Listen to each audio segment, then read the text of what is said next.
where we're at, or where these two teams are at in the standing, so we should have some great baseball here in Keene. Absolutely. First of many divisional matchups this season between these two teams. The Vermont Mountaineers coming in with a record of 4 wins and 2 losses. They've won their last game last night against Sanford. SwampBats with a record of 3 wins and 2 losses. They have won their last 2. Let's take a look at the last game for the SwampBats on Sunday in Sanford.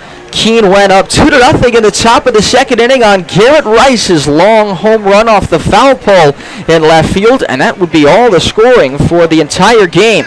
Eric Chalice Jr. went 5 scoreless in the start, picking up the win, outdueling Jack Mullen for the Mainers, who got the loss.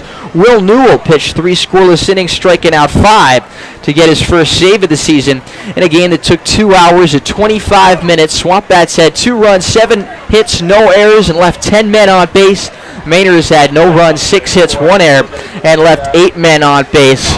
SwampBats' second win in a row for the first time this season.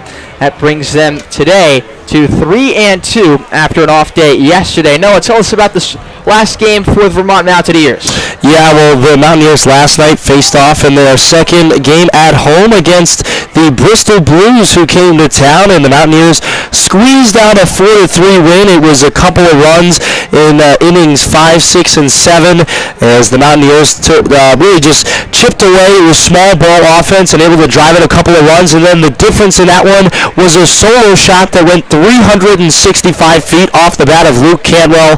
That went to right field and was 95 miles an hour off the bat on the exit velo, and they were able to pick up their 4th win on the young season. And this, like you said, 4 wins, 2 losses for Vermont, and on the flip side, 3 wins, 2 losses. This is the number 1 and number 2 team so far in this division, and I have a feeling that we're going to have some great games to call between these 2 teams this season. Absolutely. I think that's a fair judgment to make. Historically, 2 North Division powerhouses in the NECBL, the Mountaineers and the SwampBats, will meet several times again this season in the 4-team North Division. The way the schedule is structured, of course, in the NECBL, heavily skewed towards division play, and this should be good rivalry this season, we can hope.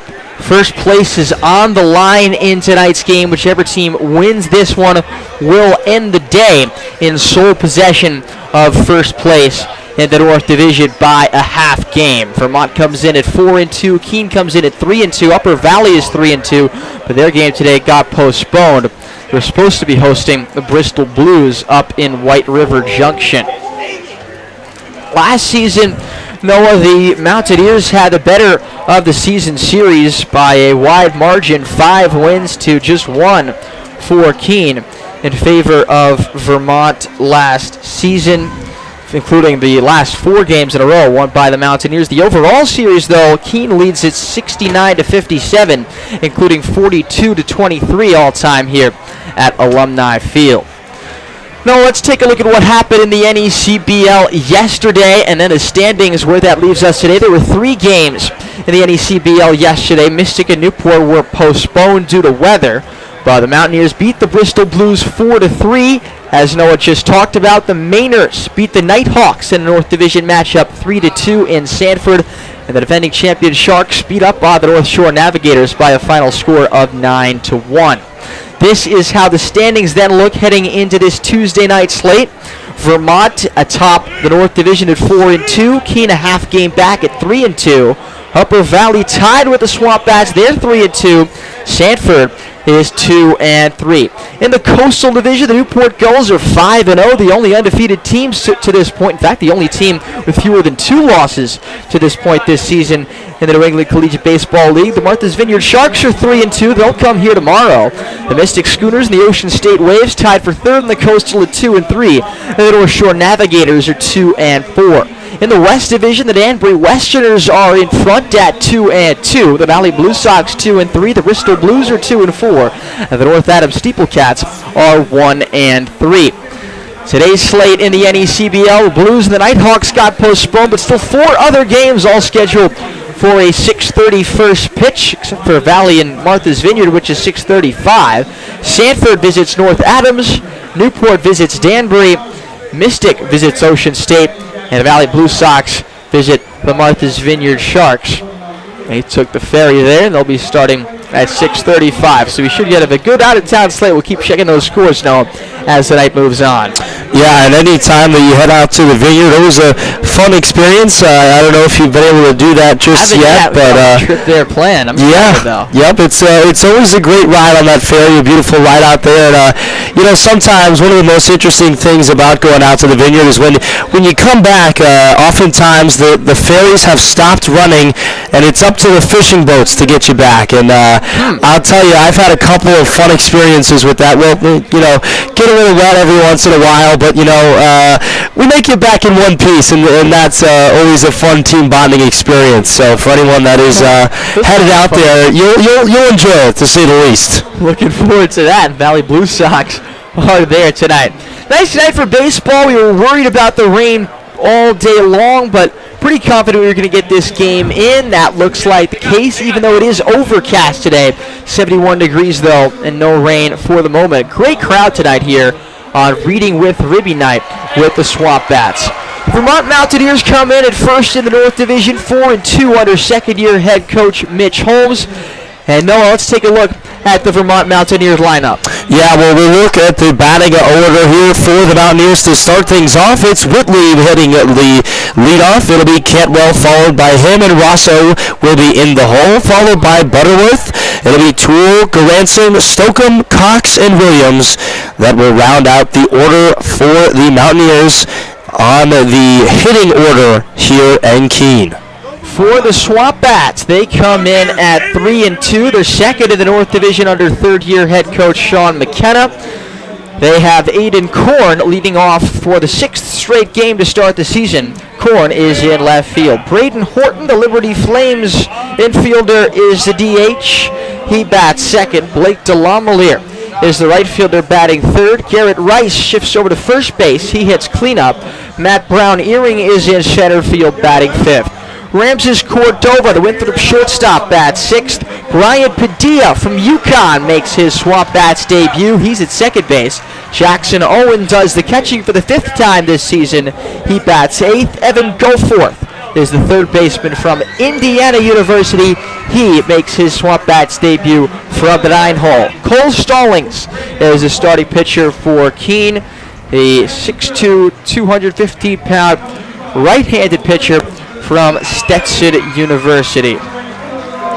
As for Sean McKenna's 3-2 SwampBats. Yeah, and one of the things that I love about this league, and I've talked about it with almost everybody on the broadcast, but a new place calls for a new broadcast and a new conversation, so I'm going to go ahead and say it again. I just love what this league brings every single year in terms of talent. This is, in my opinion, the second best, and getting up there for closest to first best of collegiate leagues in the summer ball. Obviously, out there in the Cape, that's where the best of the best go, and but this is no stranger to very successful and impressive baseball, and both rosters, when you look up and down, Jonah, there is a lot of talent on both of these lineups. Absolutely. Not unlikely that some years down the road, somebody playing in this game tonight will find themselves on a major league ball club.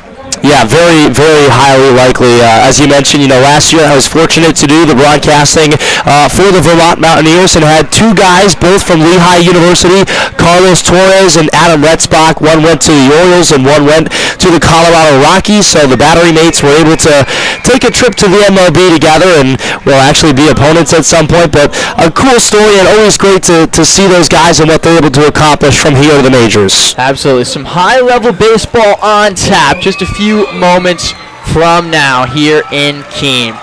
Nice overcast night with a terrific crowd, as you mentioned, here at Alumni Field. The national anthem coming up in a moment. We'll step aside for it and bring you the first pitch next between the Mountaineers and the SwampBats. This is Keene SwampBats baseball on Pure Oldies 104.1 and the NECBL network. Keene SwampBats baseball on the NECBL network is brought to you by Duncan, Timken, Ted's Shoe and Sport, C&S Wholesale Grocers, Rayner Dental, Corning, Service Credit Union, the Keene Sentinel, the Greater Keene and Peterborough Chamber, connecting business and community. U.S. Cellular, Coca-Cola, Monadnock Broadcasting Group, Savings Bank of Walpole, the savings bank of you. Monadnock Ford, Fidium Fiber Internet, Yanos Technology, Fenton Family Dealerships, Hertskirt, American House, Fairfield, making memories since 1904, Fraser & Son Furniture, ICU Medical, M&T Bank, Mascoma Bank, True Rest, and by New Hampshire Ball Bearings Incorporated. Stay tuned for more of the SwampBats coming up next.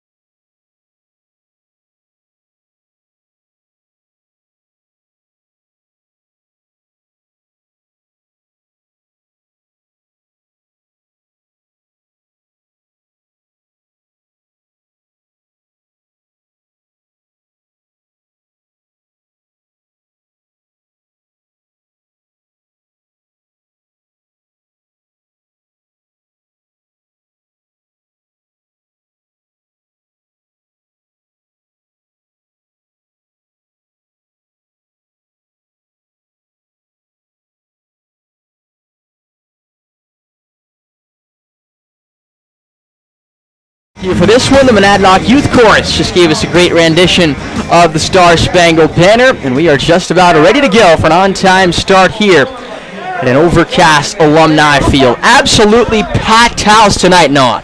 Yeah, this is just a wonderful scene. I don't care if you're the home team, the away team. This is what it's all about, especially with the kids out here in extreme numbers tonight, and being able to have them come out to a ball game and enjoy some great baseball is just a special thing. So.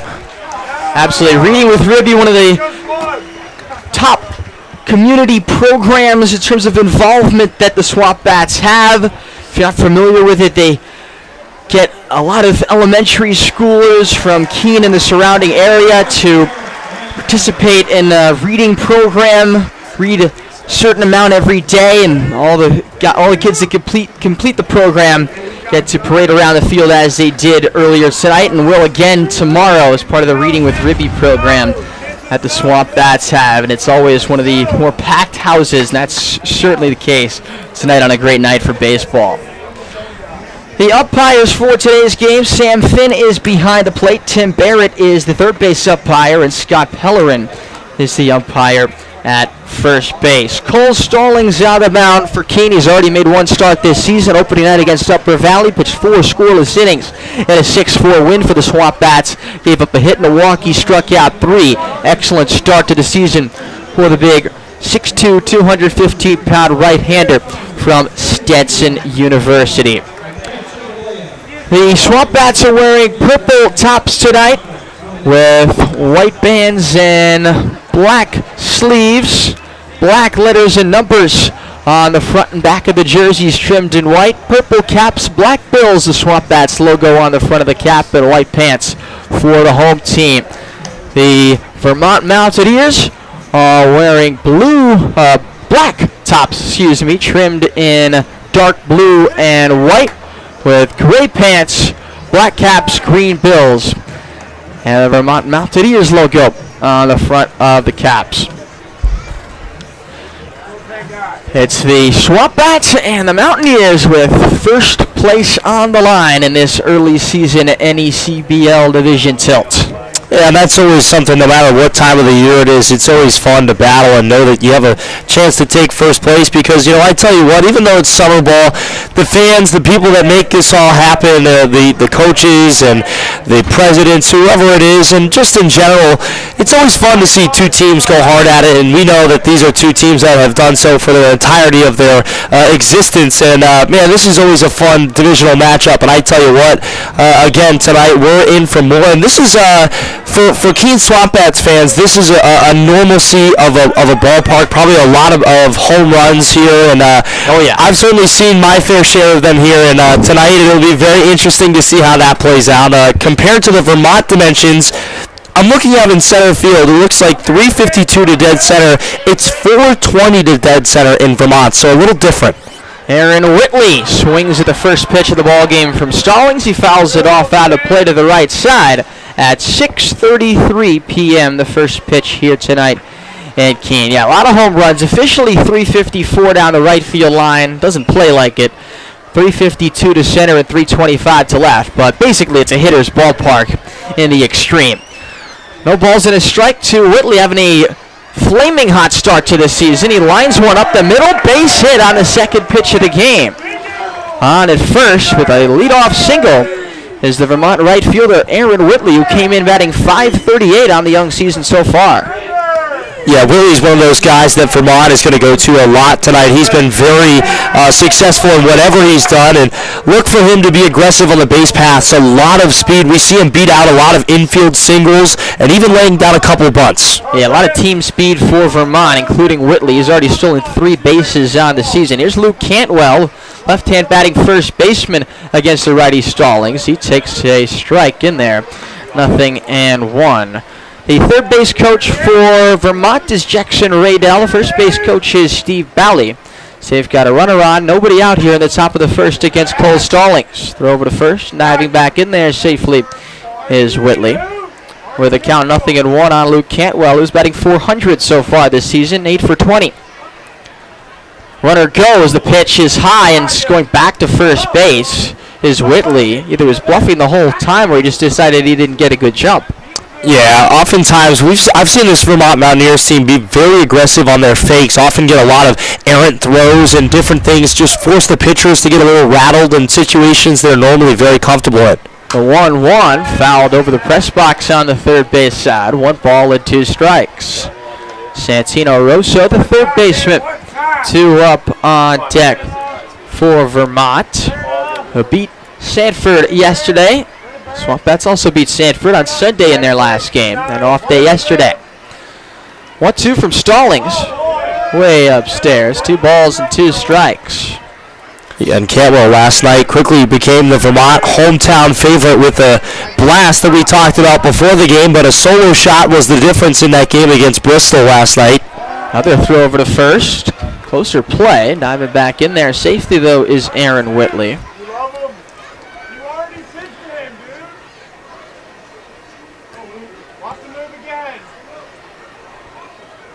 The 2-2 pitch, foul back, and it's still 2 balls and 2 strikes. 15 stolen bases, Noah, through 6 games this season for Vermont. They've only been caught 4 times. See what you're saying there about Vermont being an aggressive team on the base paths. Yeah, they love to run.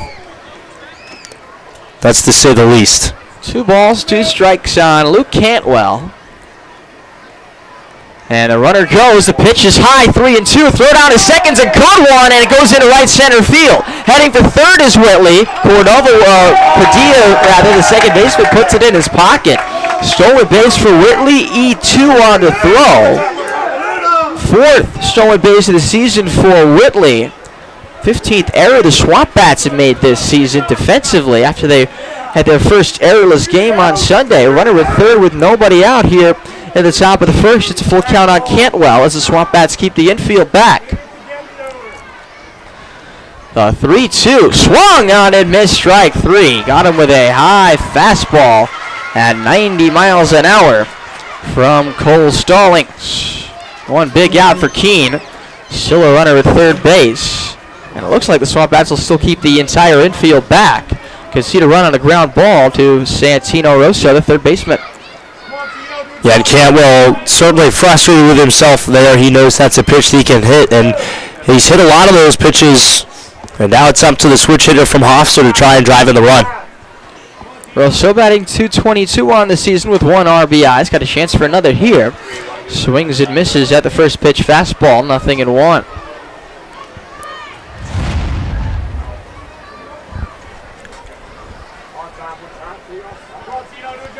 Stallings working from the stretch. Left leg kick the pitch. Fastball cut on and missed. Again there at 90 miles an hour.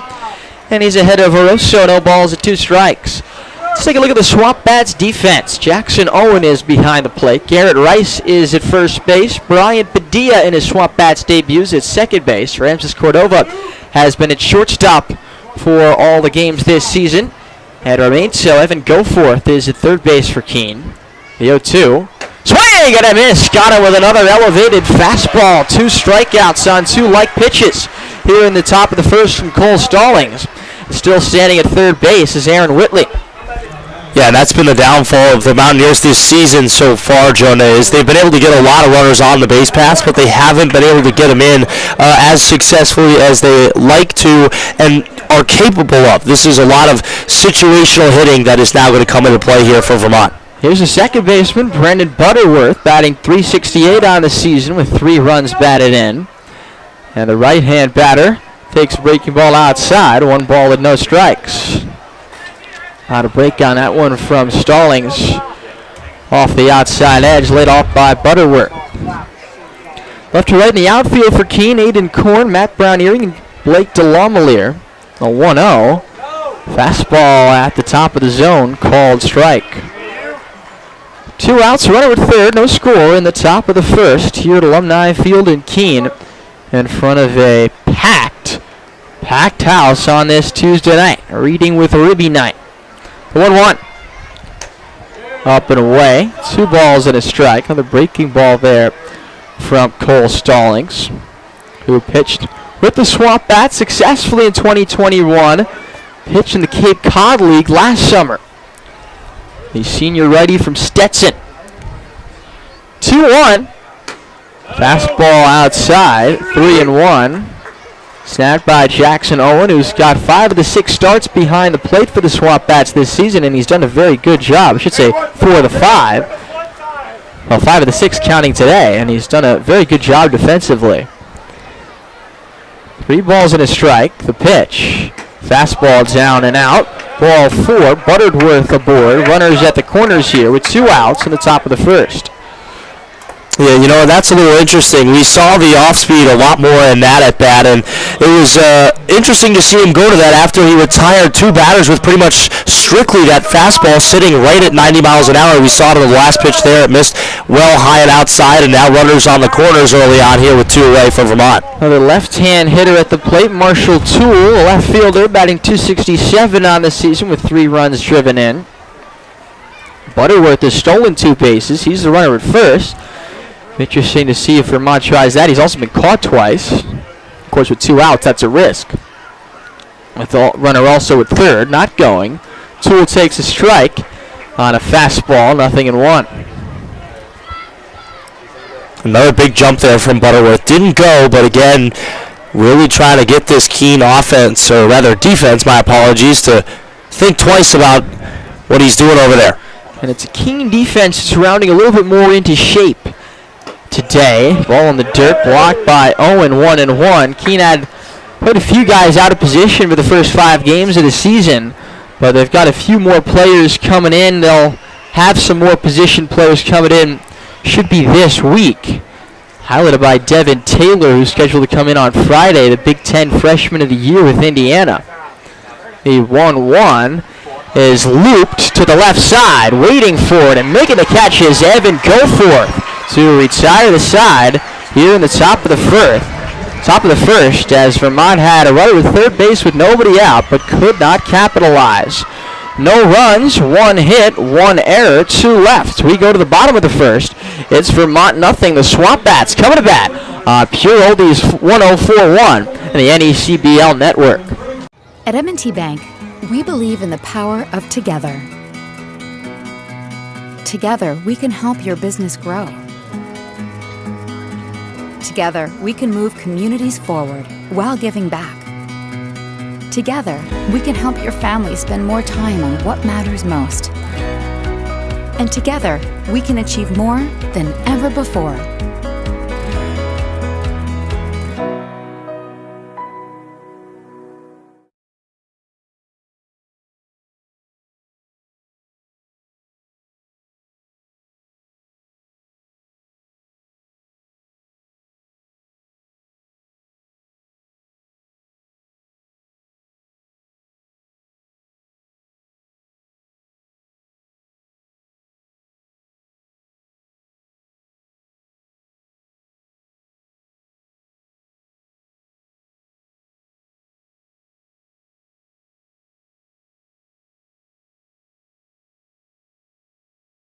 Against the sophomore right-hand pitcher from William and Mary, Nathan Knowles, 6 foot, 200-pound righty, who got a no decision in his first game of the season against the Mystic Schooners. Went 3 innings, giving up 3 hits and 1 run.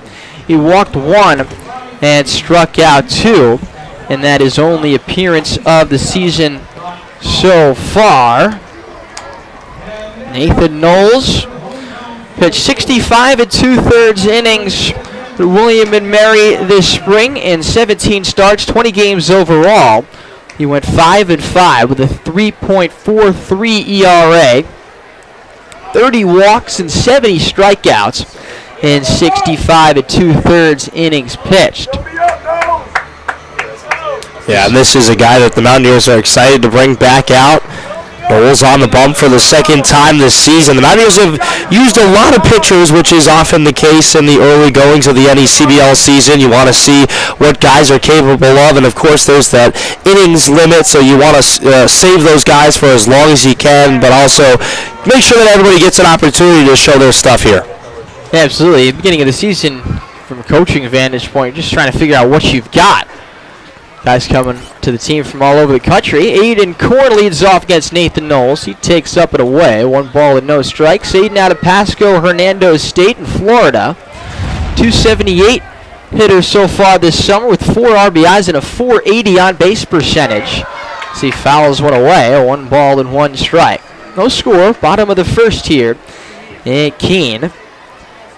Knowles, a big tall right-hand pitcher, works out of the windup from the first base side of the rubber. Left leg kick, the pitch. Swing and a miss there from Korn. The count of 1 ball and 2 strikes. 85 miles an hour there as Knowles goes off speed. Korn, Horton, and Delamalee for the SwampBats in the home first. A 1-2. Breaking ball, he just got a piece of it. It's off the catcher. Off a bounce. And the umpire, Sam Finn, will walk the ball out to the pitcher, Knowles. That catcher umpire courtesy that we see all the time. 1 ball and 2 strikes a count now on Aiden Korn. Yeah, one thing about Knowles and Garanson, who's behind the dish, they're battery mates over at William and Mary, so they know each other well. They're going to keep just doing what they've done all in their college careers and bring it to summer ball here in Vermont. 1-2. Check swing foul back to the screen. Still 1 ball and 2 strikes. That's definitely a big advantage, especially early in the summer season, where most of the time you're going with pitcher and the catcher who are more or less strangers.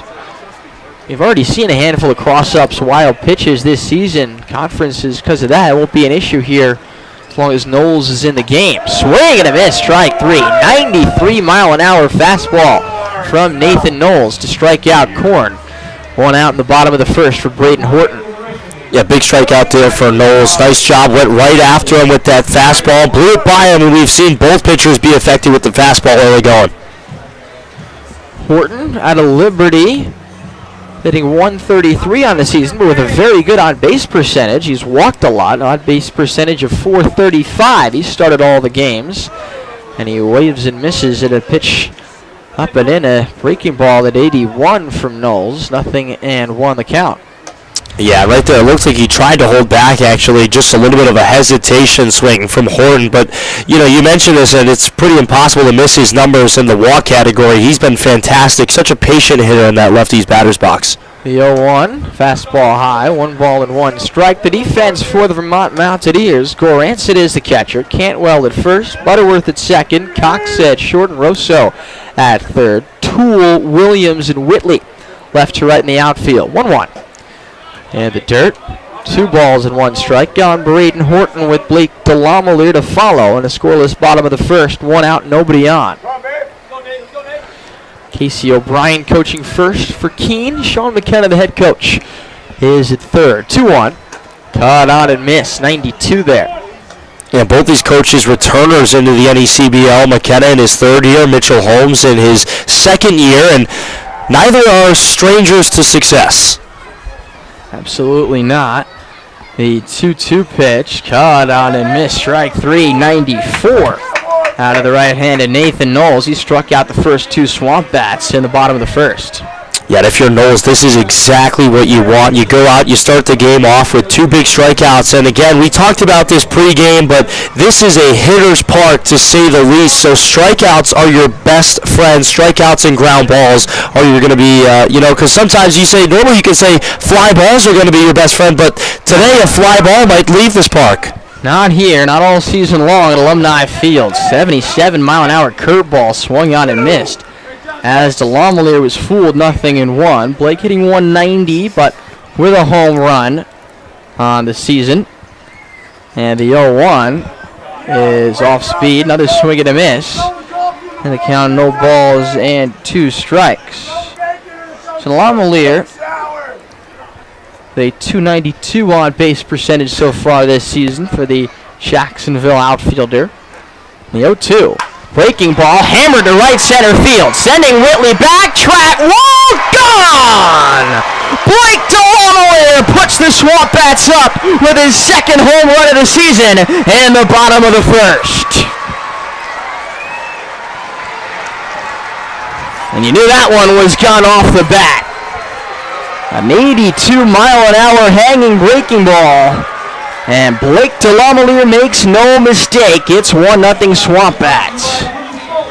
Yeah, good piece of hitting right there with 2 outs. Just found his pitch and gave it a ride. No doubt about that one.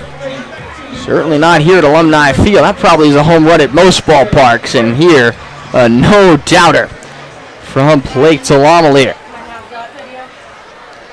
Batter now, Garrett Rice. He takes a strike, 0-1. Rice hit a grand slam in the first inning of the season last week against Upper Valley. And followed it up against Sanford with a 2-run home run that made the difference in the game on Sunday as he fouls this one away to the right side now to play, 0-2. The only 2022 SwampBat to return here in 2023, Garrett Rice from Missouri Southern State. Right-hand batter fouls the 0-2 pitch back.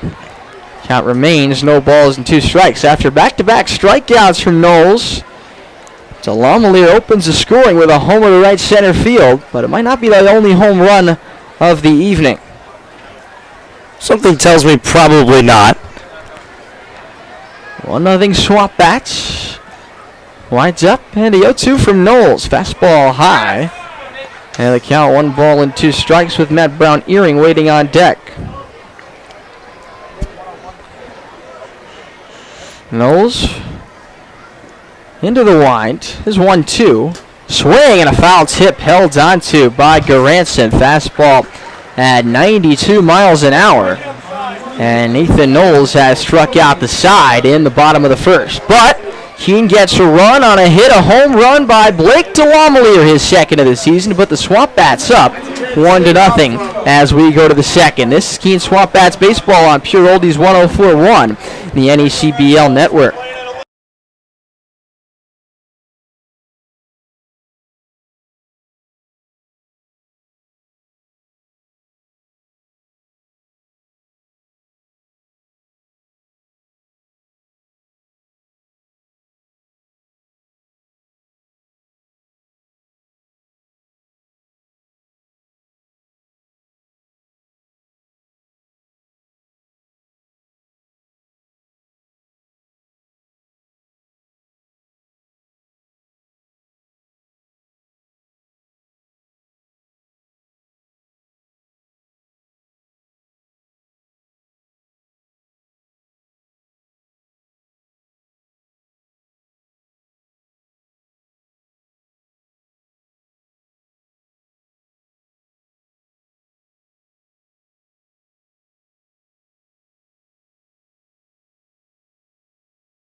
On Blake DeLongmelier's 2-out home run in the bottom of the first.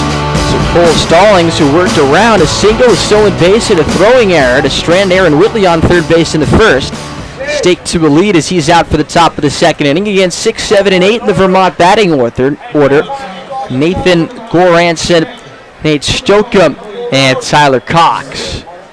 Goranson will be first. He's the catcher, batting .300 on the season with a home run and 4 RBIs. Right-hand batter wears number 8. And the first pitch to him is a fastball in at the knees, 0-1.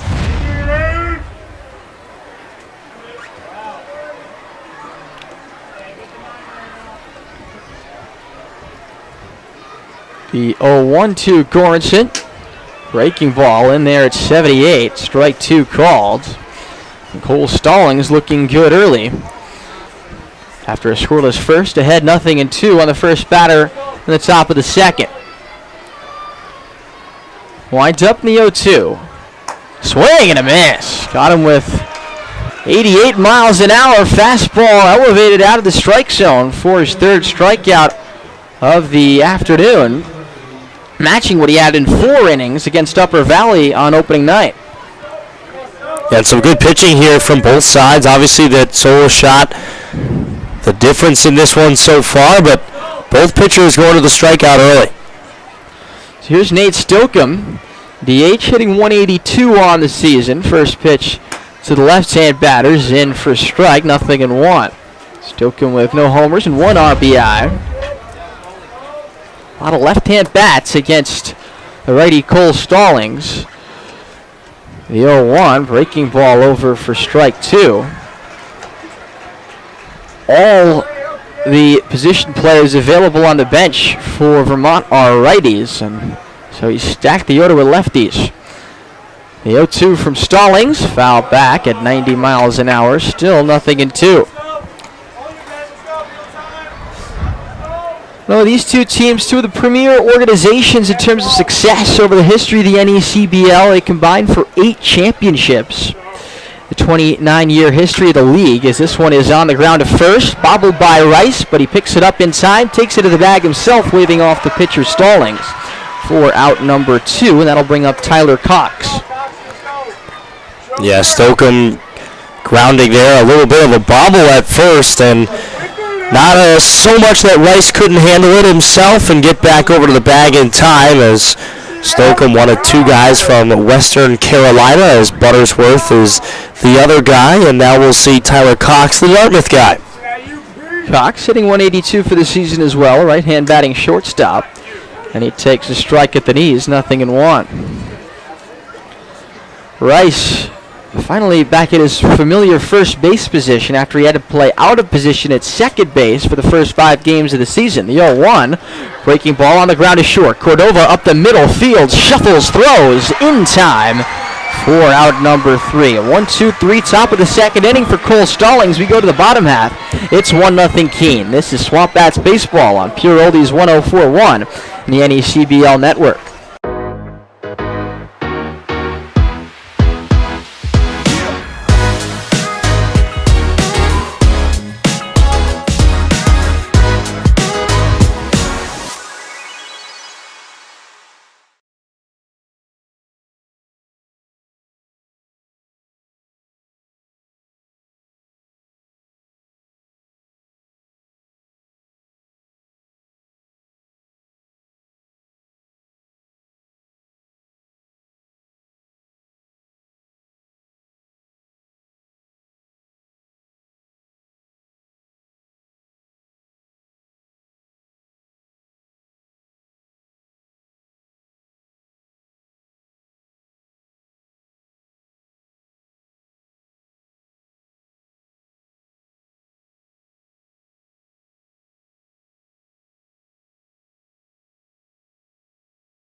Check it in here in Keene.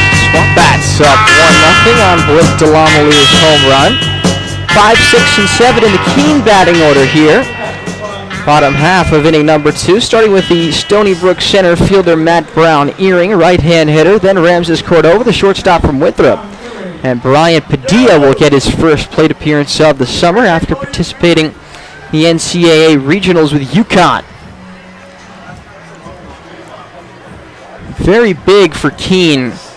No, this is really the first game they've had options on the bench, options in the batting order, and opportunity to play players in their more familiar positions as Brown Earring takes a strike at 92 from Nathan Knowles, who struck out the side despite giving up that home run in the first. The 0-1, fastball in there, strike 2 called. Similar spot, just above the knees at 91 miles an hour. Knowles looks in, working quickly. The 0-2, fastball fouled back, a changeup rather there, and the count still no balls and 2 strikes. Matt Brown Earring. But now Sean McKenna has some options, has a few players available on the bench. The 0-2 cut out and missed strike 3. On him with a 93 mile an hour fastballs, 4 strikeouts, all swinging and missing on the fastball through 5 batters for Nathan Knowles. And that'll bring up Ramses Cordova, the shortstop. Yeah, that's just some good pitching right there. He just realized that he wasn't going to catch up to that fastball and went right back to him, and he said, hey, I'm going to make you beat me some way, and if you're not going to beat me in this way, I'm going to keep going right back to my money. So here's Cordova, and he takes an off-speed pitch for ball 1. Ramsey's an excellent defensive shortstop from Winthrop. Hit 274 there this spring. 1-0. Breaking ball. Shot foul to the third base side. The count 1-1. 1 out. Runner. Bases empty, I should say. Here at the bottom of the second. It's a 1-0 lead for Keene. Cordova, the right-hand hitter with an open stance against the right-hand pitcher, Nathan Knowles. 1-1. Fastball swung out and missed. Like you said, no, the SwampBats are having trouble catching up to this heater. Yeah, I mean, it's sitting right now probably right around 92 is the midpoint in there. We've seen it get up to 95, and he sits right around 91, 92. 1-2. Fastball foul back. Late on it again there, Cordova. 91 miles an hour. 1 ball and 2 strikes. Most importantly, though, in terms of the arriving position players for Keene, now they've got to get to play position players where they're used to. That's the most important, as the 1-2 is in the dirt. 2 balls and 2 strikes. That certainly had a lot to do with the fact that the SwampBats made 14 errors over the first 4 games of the season. Here's the 2-2. Breaking ball misses low. And 3 balls and 2 strikes now the count on Cordova. Be surprised to see anything other than a fastball here. Read my mind. Payoff pitch. Fastball foul back. And the count remains full. Good at bat being put together by Ramses Cordova. Yeah, he's gone to the off-speed a couple times in this at-bat, and a very patient hitter in the batter's box right now in Cordova, who's laid off of that. Fastball's been good. The payoff once more. Breaking ball fouled away by Cordova. Count still 3 balls and 2 strikes. Good approach at the plate here from Ramses. 3-2. Fastball, and he got a piece of that one as well, making the pitcher Knowles work here. That's a very good thing from the SwampBats' perspective. It's approaching a 10-pitch at bat. Few shakeoffs from Knowles. Now he's got one he likes. Into the wind. The payoff pitch. Swing and a miss. He struck him out. 92 miles an hour on the fastball. And Knowles wins that batter. He struck out 5 of the first 6 SwampBats he's faced. Yeah, and right there, you know, that is just confidence in your stuff, and that is just confidence in the fastball, essentially. That's all he's been throwing to these hitters, and it's been successful, -1. Here's Brian Padilla. First time we see him, and he gets plunked by the fastball on the back near the shoulders. Looks like he's all right as he heads up to first base. The hit by pitch in his first SwampBats plate appearance. Welcome to Keene. Well, if that's not a welcome message, I guess, I don't know what is. Plunked at 92. Yeah, we'll fill that one later tonight. So, 2-out base runner for the SwampBats. They still haven't put a ball in the field of play. The only ball hit fair was over the fence from Blake Delamelier. Pitch from Owen is in there, strike one. Owen, another swamp bat who's got a low batting average, 133, but a high on base percentage at 409. I think that's the more important part of the equation. If you're getting on base, the rest is really secondary. He also done a very nice job defensively, as we mentioned.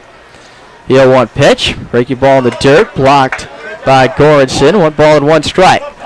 2 out, 1 on, bottom of the second. 1-0 Swamp Bats. And an early winner take first place matchup in the NECBL North Division. Working out of the stretch for the first time, Knowles deals 1-1. Fastball up and in. And the count 2 balls and 1 strike. That one looked like it had the inside corner, but it was dropped by the catcher Goranson. And 9 times out of 10, that'll make the difference on those borderline pitches. Got to squeeze him. Squeeze it, got to frame it. The 3-1. Caught on and missed. An off-speed delivery there at 81 miles an hour. 2 balls, 2 strikes, the count on Jackson Owen. Yeah, that's that slider right there, and it looks really good on that pitch. A couple of times he's missed with it, but they're able to find the top of the zone.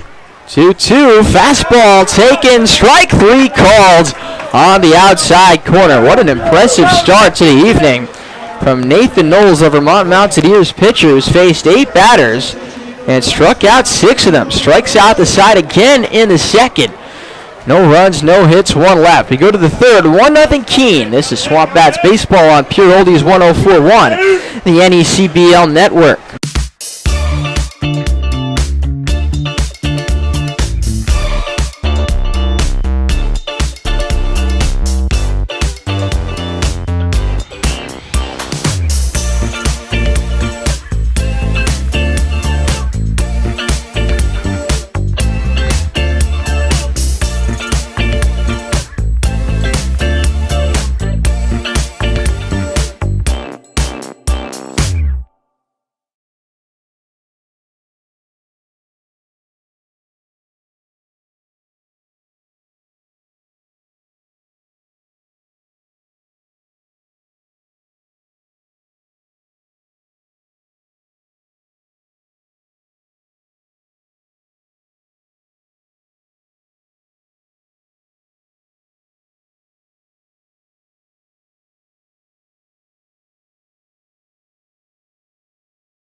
For the Swamp Bats on Blake Delamelier's solo home run in the first. Cole Stallings has thrown 2 scoreless.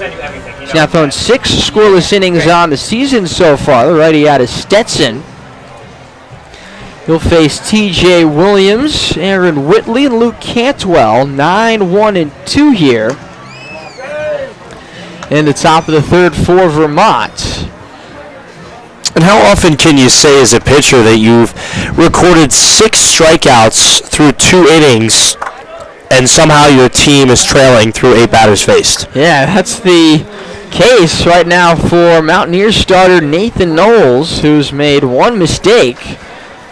Blake Delamelier hit it over the right center field fence. He's hit a man, and he struck out the other 6 batters that he has faced so far for Vermont. But it is 1-0 Swamp Bats.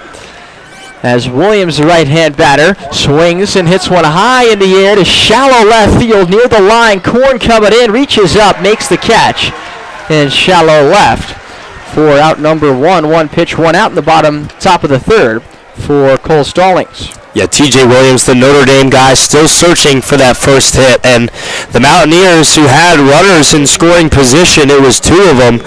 And it was the guy who's coming up to bat here who started off. First pitch he saw, he gave it a liner up the middle. And then was stranded over there on third after swiping 2 bags in that error.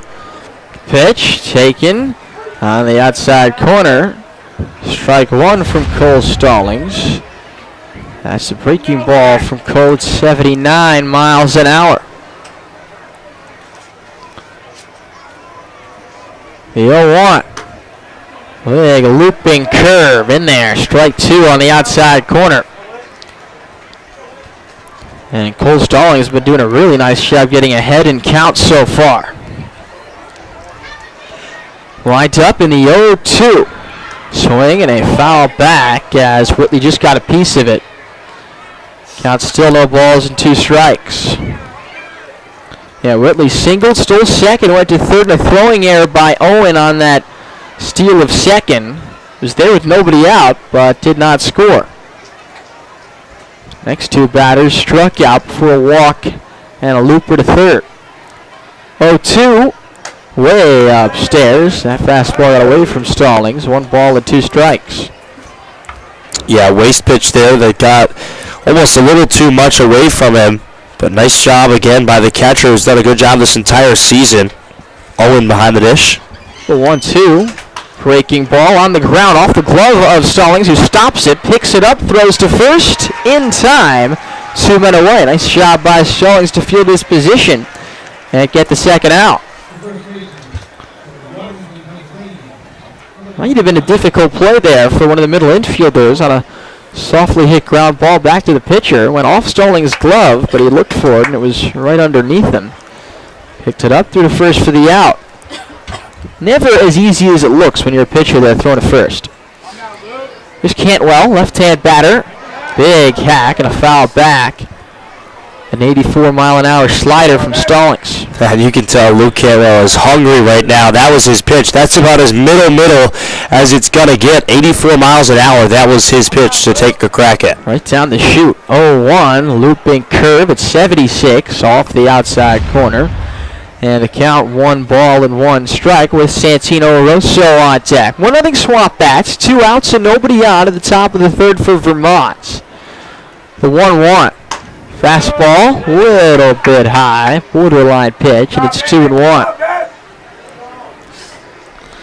The left-hand batting Cantwell digs in with a closed stance against the righty Stallings.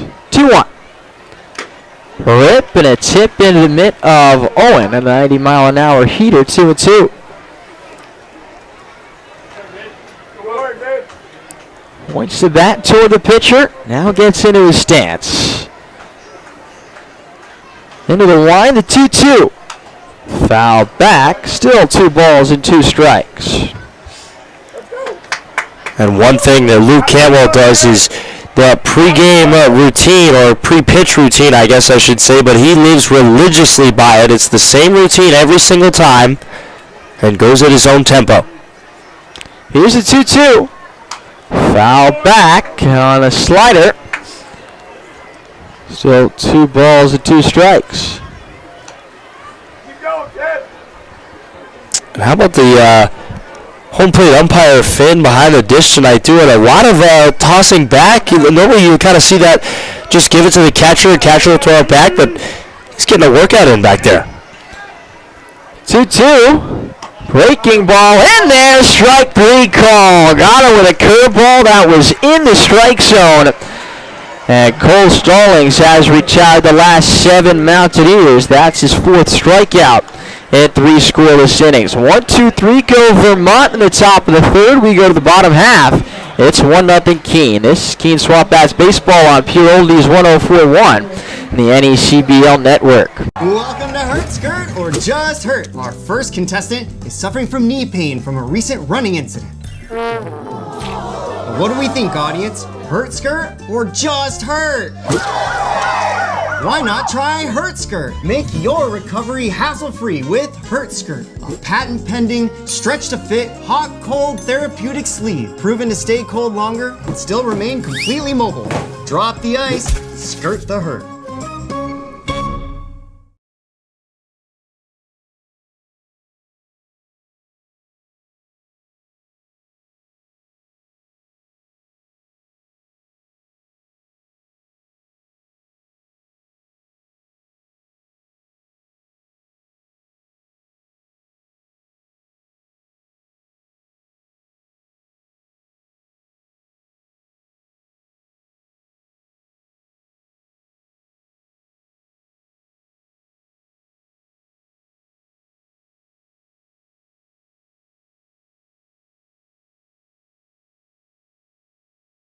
SwampBats looking to add to a 1-0 lead. Evan Goforth will step up for the first time as a Keene SwampBat. Goforth wears number 28. He's a right-handed batting infielder from the University of Indiana, management major from Borden, Indiana, junior with the Hoosiers. 6'2", 195. He was the 2022 All-Big Ten freshman team. And he takes low from Nathan Knowles. 1 ball and no strikes.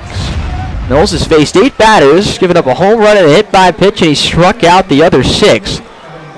1-0 is shot down the right field side, foul. 1 ball and 1 strike. Evan hit a home run in the NCAA Regional against Kentucky as he takes a strike of the knees, 1 and 2. That went a little bit viral because it went off the glove of the Kentucky outfielder. I don't know if you saw this. I did. That was Goforth at bat and over the fence. Strike 3 called there.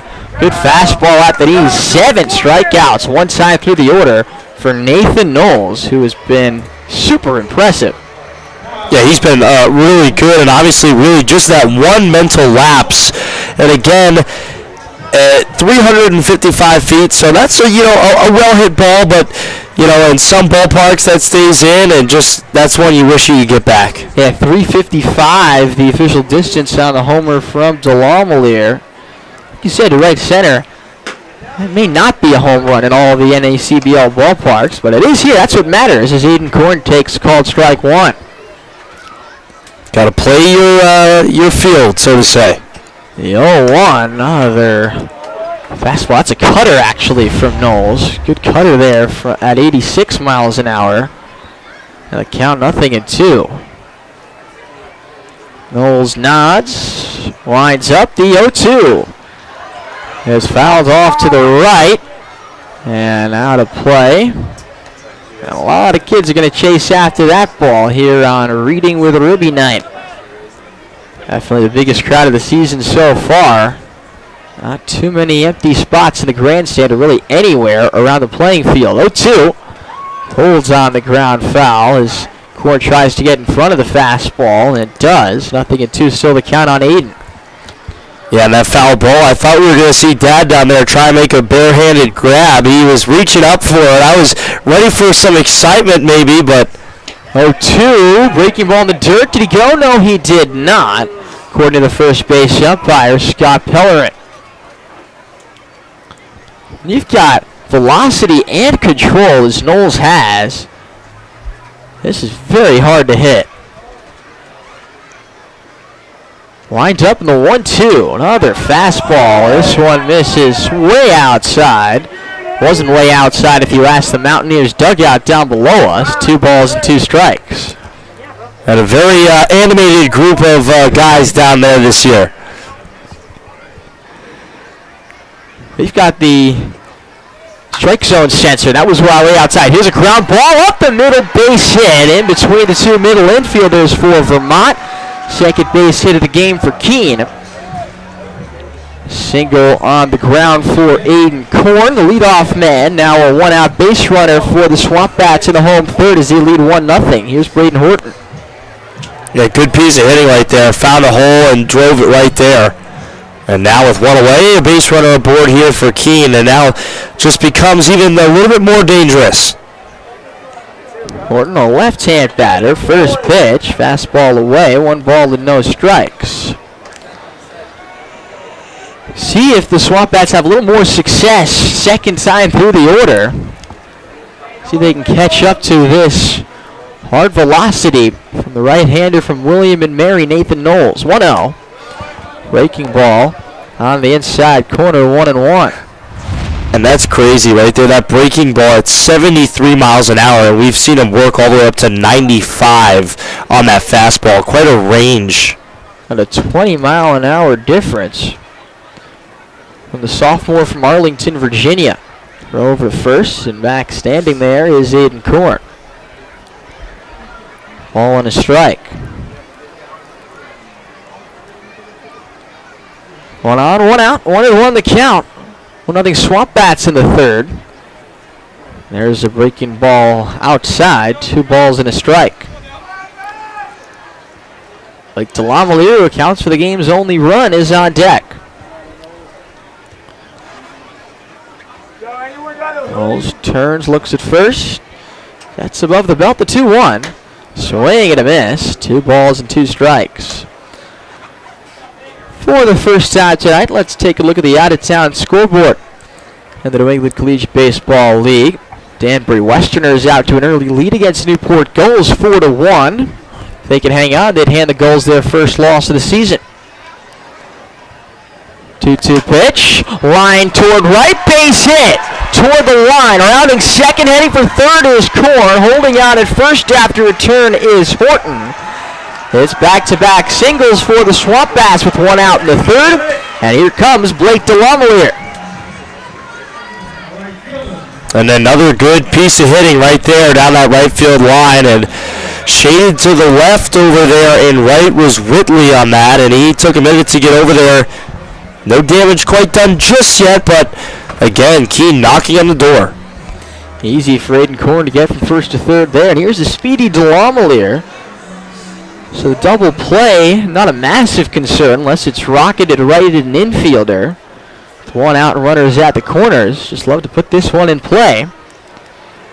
Homer to right center in the first. First pitch. It's inside, gets away from the catcher Goranson. The runners move up. Korn scores. It's 2-0 Keene. I thought that hit something. I thought I might have nicked him or the bat there, right? Did I hear something? Right, yeah. I wonder if it was the glove, though. The catcher's mitt of the catcher Goranson. I don't think so because it was behind him. And he didn't give too much argument. Nor do any of the Mountaineers. Interesting. See what they score it. 1-0. In for a strike. 1-1. Korn scores. Horton goes to second base. On what scored a wild pitch. 1-1 from Knowles. A little bit low. 2 balls and 1 strike. Back to the scoreboard. The Mainers and the Steeple Cats are scoreless in the bottom of the fourth. The Waves lead the Schooners 2-0 in the third. And the Blue Sox and the Sharks are tied at nothing on the Vineyard in the second. That misses. 3 balls and a strike on Blake Delamalier. So Knowles running into a bit of trouble really for the first time. Except for that home run in the first inning from Delamalier, who's ahead in the count 3-1. Right on right, the pitch. Swing and a miss. Got him to go after a breaking ball low. And the count fills up. Delamalier was looking for a 3-1 pitch to hammer. It certainly was, and swung just as if he was doing that. And if he gets a hold of it, we've already seen what he can do. 3-2 from Knowles. Swing and a miss. Strike 3. Got it with a cutter at the knees. Nice job there by Knowles to come back from 3-1 and record his 8th strikeout. All 8 outs that he's recorded have been via the strikeout for Nathan Knowles. That brings up Garrett Rice, who struck out his first time up. 8 strikeouts in 2 2/3 innings. That is pretty good from Knowles. He misses low, 1 ball and no strikes. The count on Rice. 2-0 Keene. 2 out runner at second in the bottom of the third. Horton leads off second base, held on by the second baseman Butterworth. Down and in. 2 balls and no strikes on Garrett Rice with Matt Brown Earring due on deck.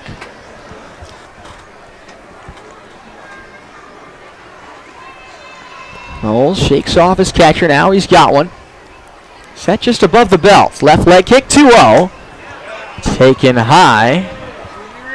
Breaking ball. 3 balls, no strikes on Garrett Rice.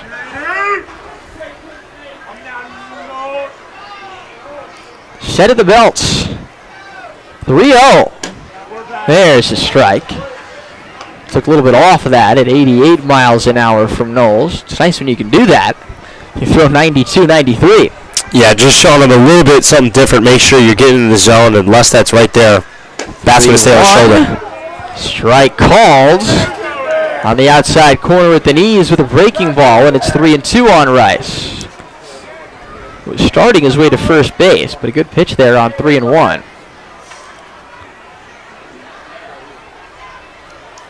Payoff pitch. Whoa, miss with off speed. First walk allowed by Knowles. 2 on, 2 out for Matt Brown-Earing.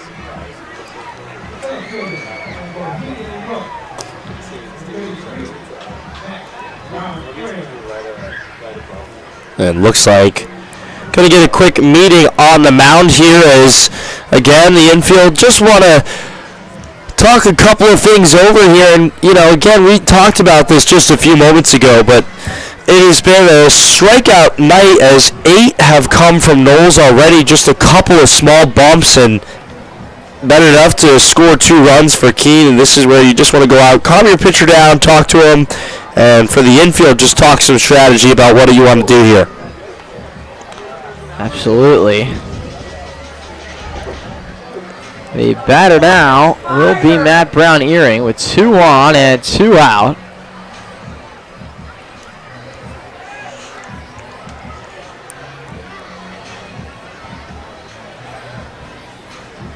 Fill me up, babe. Fill me up, babe. Yeah. Brown-Earing struck out his first time. Nice ball. Horton at second, Rice at first. The pitch misses, 1-0. 2-0 Swamp Bats, bottom of the third. Matt Brown-Earing, the center fielder from Stony Brook, back in the outfield, where he's familiar with after playing the last few games at third base. Foul back, 1-1. Tight pen. Ramses Cordova would be next. Swamp Bats having a bit more success the second time around the order against Nathan Knowles than they did the first time around, where he struck out 7. 1-1 to the number 5 hitter, Brown-Earing. Fastball at 89, 1-2. So a little bit less velocity now as well from Knowles, down from about 92, 93 to 88, 89. 1-2 pitch. Breaking ball in the dirt, blocked by Goranson. 2-2. Good block there by Goranson, and something to note about this park as well, and the same thing at Montpelier Recreation Field. This backstop very deep, so if a ball gets away, you can just mark it down as a stolen bag. Deuces Wild in the bottom of the third. The pitch popped up, shallow right. Second baseman Butterworth goes out, gives way to the right fielder Whitley, who makes the catch, losing his hat, and that retires the side. But Swamp Bats had another run. 2 hits and a wild pitch, no errors, 2 left. We go to the 4th inning in Keene. It's the Swamp Bats 2, the Mountaineers nothing. This is Keene Swamp Bats baseball on Pure Oldies 104.1, the NECBL network.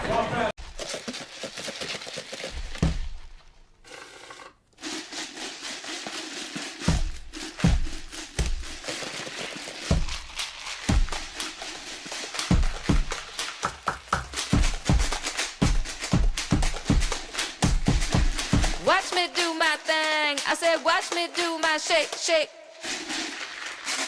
Woo! Watch me do my thing. I said, watch me do my shake, shake.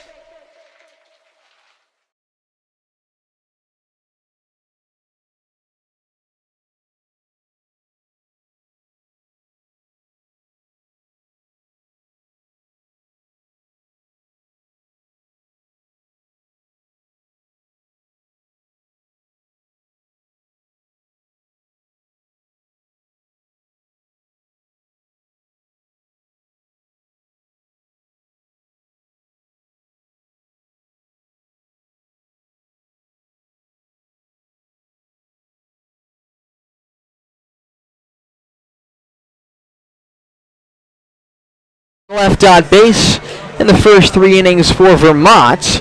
2 runs, 3 hits, 1 error, and 3 men left on base to this point for the Keene SwampBats. Vermont will have 3, 4, and 5 in their batting order against Cole Stallings, who's allowed just 1 hit and no runs through 3 innings, making it 7 scoreless to start the season for the Stetson righty. Rosso batting .222 on the season. He struck out his first time up. He will come into the left-handed batter's box. Noah? Well, there you have it, and thank you very much, Jonah, as I'm Noah McLean, and we'll take you humbly through the next 3 as Vermont is trailing 2-0 here early on in Keene. We step into the 4th inning. Vermont still looking for that first run. It's been Keene offense so far. First pitch to Rosso, the switch hitter from Hofstra, leaves it upstairs for a ball. That one at 88 miles an hour. Stallings has gone 3 full. He's only allowed 1 hit. That came from Whitley off the first batter of the ball game. That one is hit out into center field, going back, taking a look, and you can say goodbye. You better hope you have car insurance if you parked out there, because Santino Rosso has sent one into the parking lot. Touch them all, Santino Rosso. Good chance that one smashed the window. No touter off the bat from the switch hitter batting left. And I was just about to say 4 strikeouts and an impressive outing so far for Stallings. But Santino Rosso says, I've got different plans for you in this one.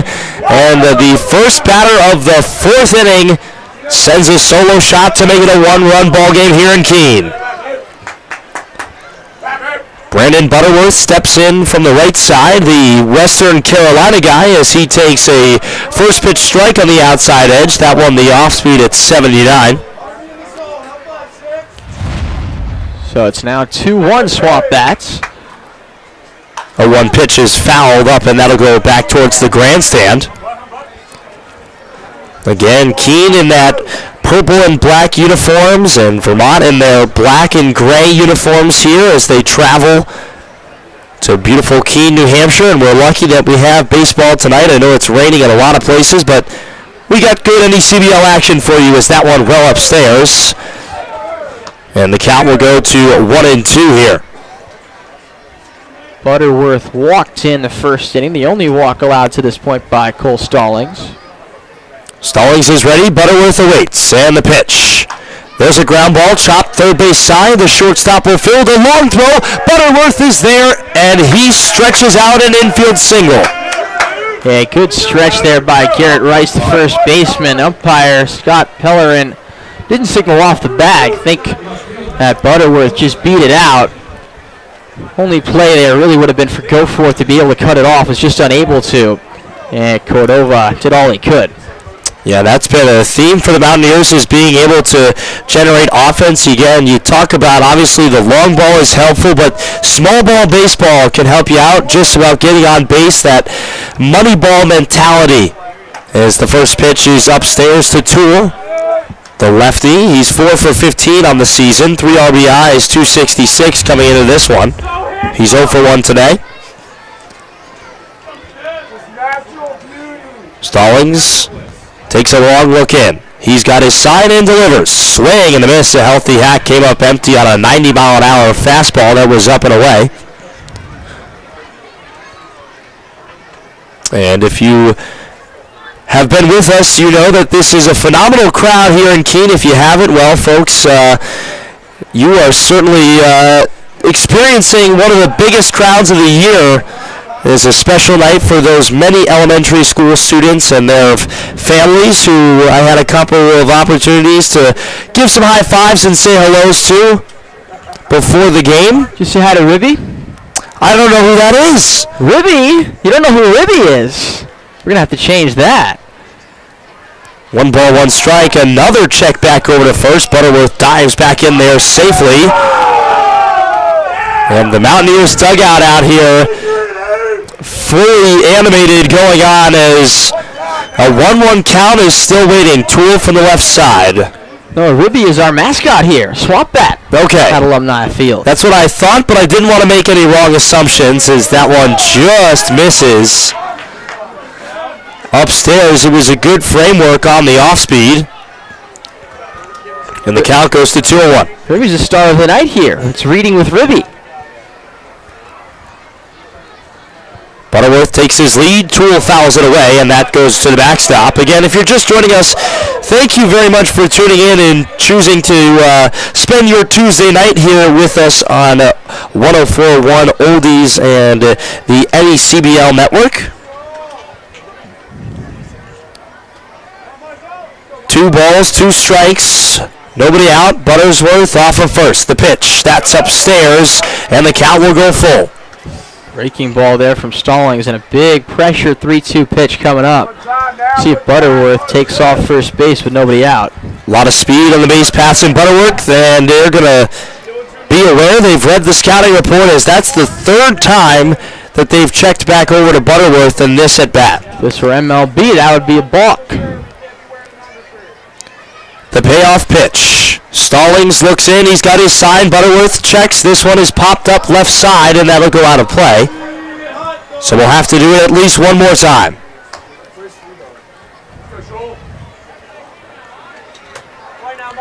This is a big at bat here for Vermont, trying to climb their way back in. They currently trail 2-1 after the solo shot to start off this inning here by Santino Lasso. And the pitch. Look out, a little bit of inside music, and that one will send Toole down to first base with a walk, and now runners on first and second with nobody away here for Vermont. Setting the table here for Nathan Goranson, who struck out his first time. I'm getting some smack here for not knowing who Ribby is. So for everybody listening and everybody here, my apologies. I thought that's who it was, but I didn't want to make any wrong calls. So hear you. That's we'll go for next my time. bad. Now I know, and maybe I'll go make friends with Ribby in the post game meal. So we'll see us a quick meeting on the mound, and Keene infield. Well, rather just the pitcher Stallings and the catcher Owen, along with the pitching coach out there, wanting to talk strategy. Is Mountaineers will take advantage to talk some strategies of their own. The hitters gathering with head coach Mitch Holmes. Joel Rodriguez, right-hand pitcher, is warming up in the Keene bullpen in case Stallings is not able to get out of this here himself in the top of the 4th. 2-1 Keene.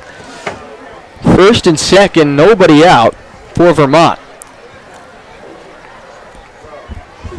As Buttersworth and Toole will trot back to their respective bases.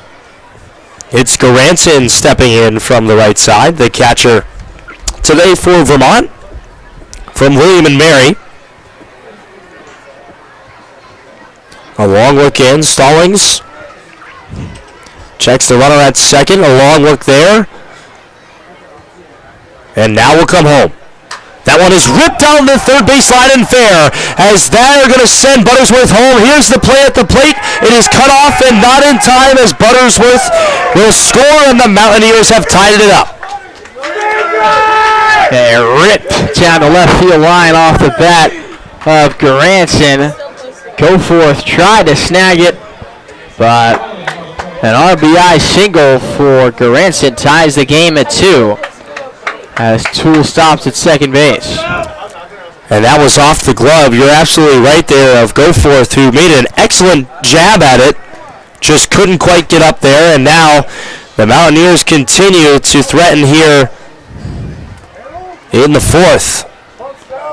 First pitch is fouled away. Stokeham, who just watched his partner in crime from Carolina, that's Western Carolina, cross the plate for the second run. No balls and a strike. The infield is back. Stallings, long look, checks to second. Toole is there. Stallings comes home as that one dips downstairs and just outside for ball 1. Home run, single, walk, single for the Mountaineers so far here in the 4th to tie it at 2. And it was a very impressive outing for Stallings beforehand. A couple of hiccups. We'll see if he can redeem himself. This one is hit into center field. Does this one have the distance at the wall on the track? And not quite enough, but it will advance the runners. It's Toole, or rather advance one runner. It's Toole down to third. And Nate Stocum just barely missed that one by a couple feet, and you can hear his teammates down there giving him a hard time saying no juice. Yeah, 307 off the bat. Normally that's not going to find a warning track in center field. No. At Alumni Field, that one had the SwampBats concerned. Oh, man, I think there was one last year that got out at 311, and a home run at 311 is... Well, that's just unheard of. I'm washed up now, and I think I could hit it out 311 as that one went in there for a strike. No balls and a strike. To the new guy, it's Tyler Cox from the Big Green of Dartmouth. The pitch. Upstairs. And the count is now 1-1 as the stripes are flush across. So to our guy in the studio, it's not Deuces Wild, it's stripes flush across. I'll find some new solutions, and I won't bore everybody else at home who hears the same thing every night. The 1-1. Just downstairs, a good take there from Cox, who's a very patient hitter. Cox 2 for 11, only hitting 181 right now. A returner for the Mountaineers, but very productive on the defensive side, and when he gets that bat going, he's productive to say the least. That one grounded to the shortstop, throw to second, throw on to first. He got him to end the inning as Tyler Cox tried to stretch it out. But that will do it. But folks, not before the Mountaineers strike back and tie this ball game up at 2 apiece from a solo shot and some small ball here. And we will step aside for a short break. Don't miss anything. We'll be back in just a few moments on Pure Oldies 104.1 and the NECBL Network. Curious about the awesome talent Kelly has? Well, here are some robotics specialists. This group works in telecom on 5G. They work on autonomous vehicles. Those are education professionals. Oh, and system analysts, contact center reps, biologists. There's data scientists, substitute teachers, mechanical engineers, not to mention people who work on-site and off-site. Kelly's got top talent in specialized and emerging skill sets, ready to help your business prepare for what's next.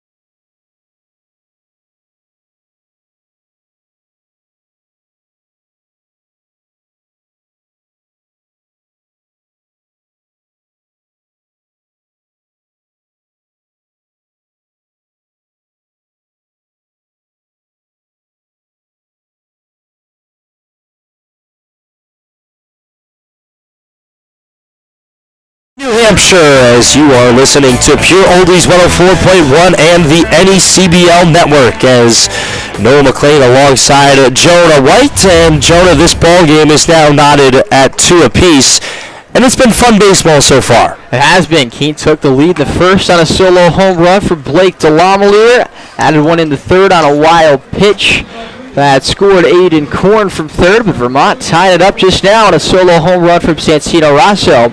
An RBI base hit from Nathan Goranson before Keene got out of the inning without any further damage, thanks to their second defensive double play of the season, turned by Cordova and Padilla up the middle of the infield. And now there is a new pitcher on the hill for Vermont. It's Colton Book from Stony Brook University. He appeared in one game so far.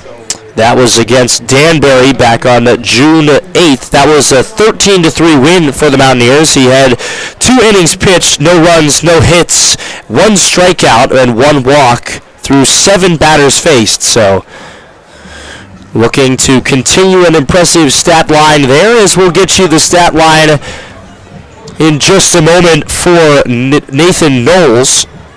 Knowles went 3 innings, gave up 3 hits, 2 runs, both earned, 1 walk, and 8 strikeouts.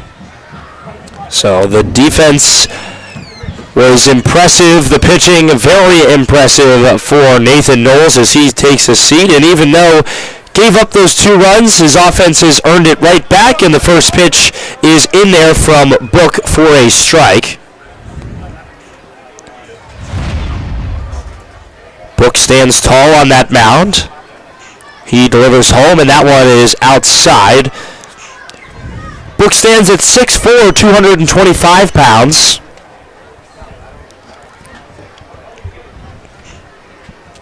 One ball, one strike. The first pitch, or rather that pitch, my apologies, misses upstairs. It's Cordova who's stepping in. He's 0 for 1 today. 2-1. Inside, and having to get out of the way of that one is Cordova. Cordova does have an RBI on the season. Came in 3 for 19, hitting 157. Book's got his sign and delivers. That one is hit out over into center, and TJ Williams, the Notre Dame guy, is there after taking a jog to his right, and out number 1 is recorded.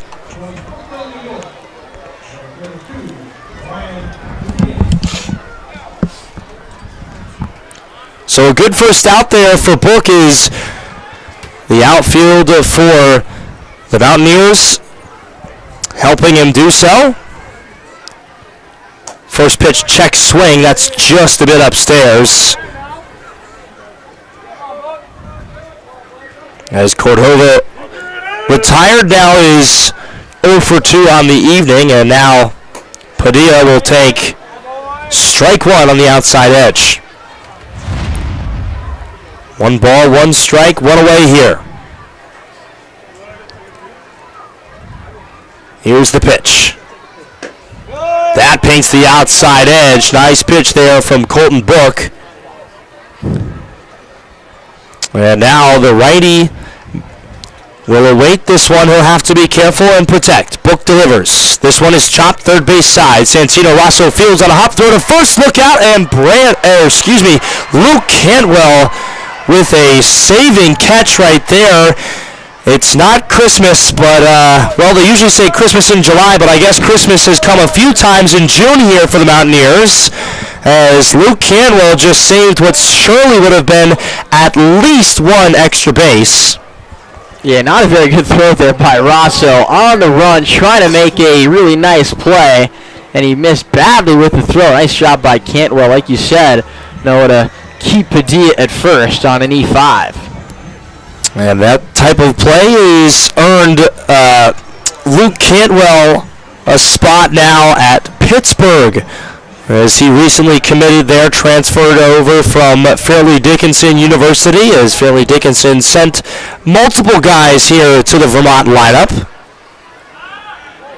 Check over to first, and back in there safely is Padilla. Interesting one of those. I'll have to watch again when Book throws over next time. A lot of times lefties get quite a bit of leeway from the umpiring crew. And absolutely fooled on that one as the count goes to 0-1 here as Book fired the first one home to Owen. Just going to say, Book, not sure if he stepped all the way toward first base there on that throw over. That one is chopped over, third base side again. Rosso throws to first, and this time he records the out as Rosso able to keep that one into the glove of Luke Cantwell. The runner does advance to second, so Padilla to second with 2 away.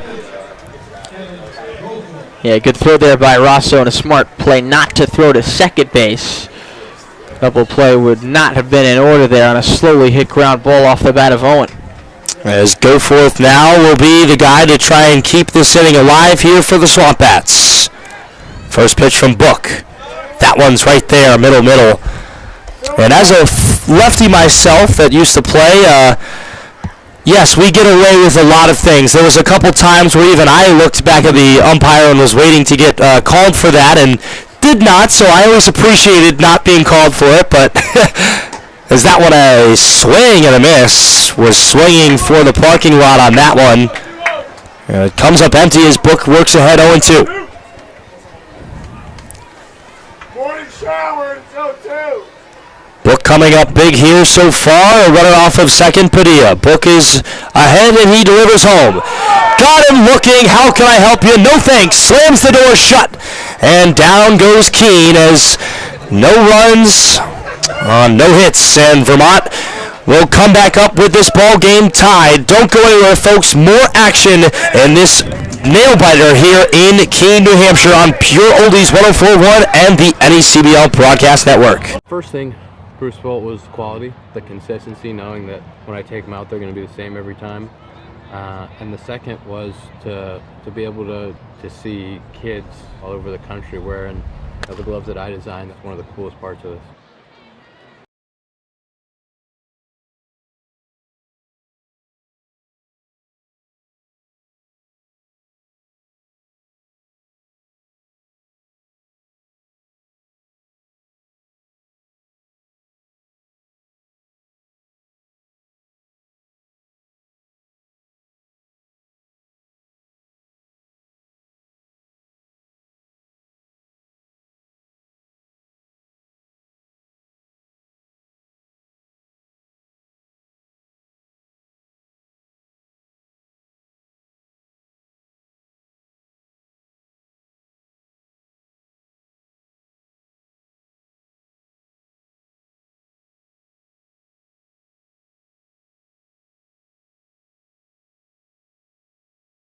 McLean rocking alongside Jonah White. We are high above the diamond here as the sun has gone away. Even though there wasn't much of it today, it's fully gone as the lights are on here in Keene, New Hampshire.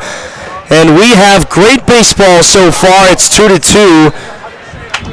And the Mountaineers and Keene SwampBats in the Northern Division battle for an early first place is what's at stake here. Joel Rodriguez is the new SwampBats pitcher out of Pasco, Hernando State.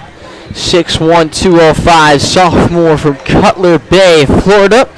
Right-handed pitcher, played with the SwampBats in 21, pitched 19 innings, went 3-0 with a 4.26 ERA. 2-1 with a 2.78 ERA this past spring. He's made one appearance so far this season as well. Joel Rodriguez gave up 2 unearned runs and a loss against the North Shore Navigators. Gave up 4 hits, no walks, and struck out 2 in 2 innings. And that game on Friday night celebrated his 21st birthday on Sunday, did Joel Rodriguez, as he takes over for Cole Stallings in the top of the 5th. 2-2 tie. Well, in that case, a happy belated birthday to the guy on the hill. And it will be T.J. Williams, the number 9 hitter for Vermont. He flied out in his last at-bat, still looking for the first hit of the season. He's been great defensively. And now we'll try and get it going on the offensive side. The pitch, check swing, that one just downstairs. For ball 1. Small wind picking up here. You can see the flag moving a bit out there in right center. That one fouled away. That one on the fastball. It was fouled back to the screen. 1 ball, 1 strike, nobody away. Is T.J. Williams battling against the new guy here for Keene. And the pitch. And that one nearly coming in on T.J. Williams there. He just turned and not sure how that didn't hit him. And, well, I guess sometimes you get lucky there. 2 balls, 1 strike is the count. A long look in and now coming home with it. Williams rips this one and, still waiting for that first hit of the season, T.J. Williams. He deserved it there, Noah. 90 miles an hour smacked up the middle off the bat, but Brown Hearing coming in a bit. Had a good read on it and able to make the comfortable catch. And Williams just can't catch a break, it seems. So a lot of hard hit balls from the Notre Dame guy. A conference in the ACC, which sees a lot of talent. As Whitley will come to the plate here as he grounds this one softly first base side. This is going to be close at first and out at first base, and a nice play over there. The hustle from the pitcher getting over there in time as that little dribbler was just enough for Rodriguez to get over to the bag in time to record out number 2. And oh no, Williams, or rather Whitley, is really hobbling, unable to put any weight at all on that foot. And that is extremely concerning for Whitley. Yeah, I'm not sure. Just noticed him hobbling back from first base toward the visitors' dugout on this third base side. Oh, man. Yeah, looking like he's putting on a little bit more weight on it now and walking off a bit more on his own terms, but still being helped off by Cantwell. The trainer for Keene over there is going to take a look as he's going toward the Keene dugout, and he'll be looked at by the athletic trainer.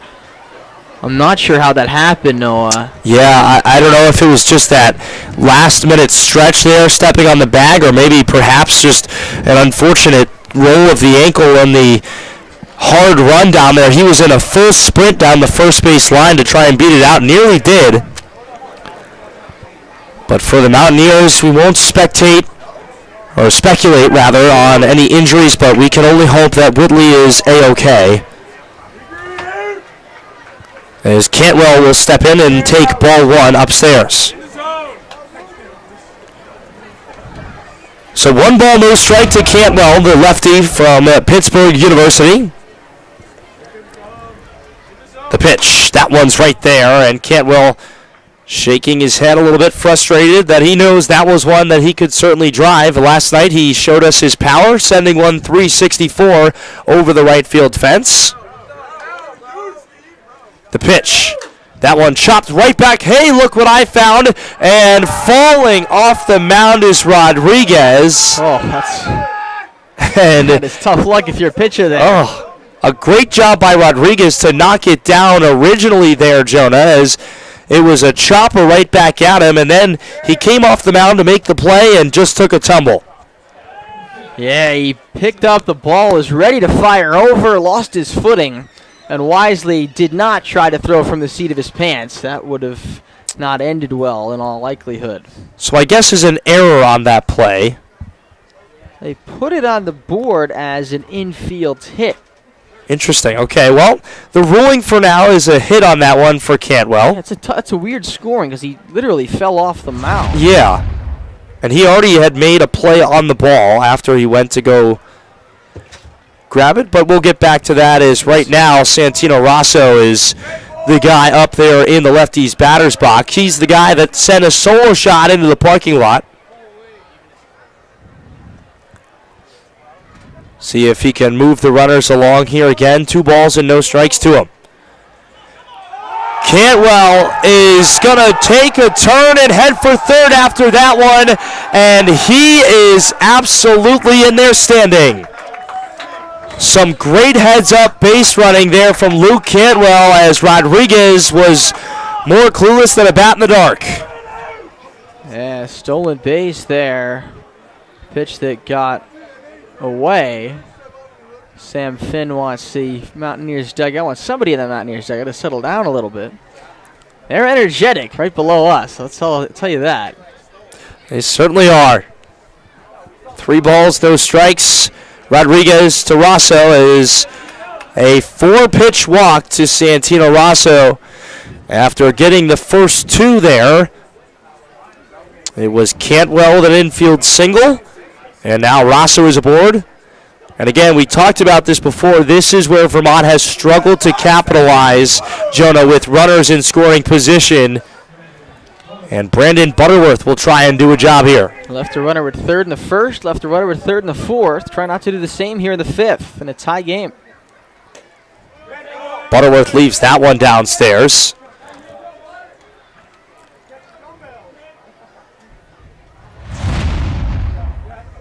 Stays back in that righty's batter's box. Swings his bat around a few times. Now faces and is ready. Come home. This is a chopper towards the middle field and a flip to second base. And just got him in time as Santino Rosso is retired at second. And the Mountaineers strand two and get none here in the top of the fifth. We're all knotted up as we send things to the bottom half here on Pure Oldies 104.1 and the NECBL Broadcast Network. Looking for reliable fencing? Keene SwampBats Baseball on the NECBL Network is brought to you by Duncan, Timken, Ted's Shoe and Sport, C&S Wholesale Grocers, Raider Dental, Corning, Service Credit Union, the Keene Sentinel, the Greater Keene and Peterborough Chamber, connecting business and community. U.S. Cellular, Coca-Cola, Monadnock Broadcasting Group, Savings Bank of Walpole, the Savings Bank of you. Monadnock Ford, Fidium Fiber Internet, Yanos Technology, Fenton Family Dealerships, Hertskirt, American House, Fairfield, making memories since 1904, Fraser & Son Furniture, ICU Medical, M&T Bank, Mascoma Bank, True Rest, and by New Hampshire Ball Bearings Incorporated. Stay tuned for more of the SwampBats coming up next. League for a scoreboard update. Thanks, Noah. The Westerners are beating up on the Gulls. Looks like the Gulls' undefeated start to the season is going to come to an end. 9-2 Danbury in the fourth. In Connecticut, North Adams leads Sanford 1-0 in the bottom of the sixth. The Ocean State Waves started the season 0-3. They're on their way to 3-3. They lead the Mystic Schooners 7-0 in the bottom of the fifth in Rhode Island. As Book is in there for another inning of work, and his first pitch is in there for a strike, as it'll be Korn. That one finds the outside edge as well, and no balls, two strikes on a breaking ball there. Korn, Horton, and Delamelier for the Bats. Their third time through the order starts here in the fifth in a 2-2 tie game. 0-2. Just downstairs, waste pitch. Last out-of-town scoreboard, it's 2-1 Blue Sox in Martha's Vineyard. That's in the fifth. We'll keep updating you on those out-of-town NECBL scores. 1-2 is chopped foul down the third base line, and the manager for the SwampBats showing it off there. Nice play, Coach. Sean McKenna, University of Southern Maine. 1 ball, 2 strikes. Book is ready. Korn awaits the pitch. This one is popped up, and the Ducks can have that one, as that'll probably make its way towards the duck pond, swamp, whatever you want to call it, located behind the field here. I don't know. I'll tell you what, if I were one of the many, many kids here, I'd be going and digging in the woods for that right now. Just look out for the poison ivy, kids. 1-2, chopped foul towards the Mountaineers dugout. We'll do it again. It's a hot commodity. Game used NECBL baseball. I have quite a few of those at my house from my time as a young kid. I grew up 10 minutes away from Montpelier Recreation Field, and that was my favorite thing. As this pitch bounces in the dirt, 2 balls, 2 strikes now. Book missed on that pitch. Korn with some good patience here. As the lights continue to be brighter here as the skies darken here in Keene, New Hampshire at Alumni Field. Still overcast, no wind to speak of.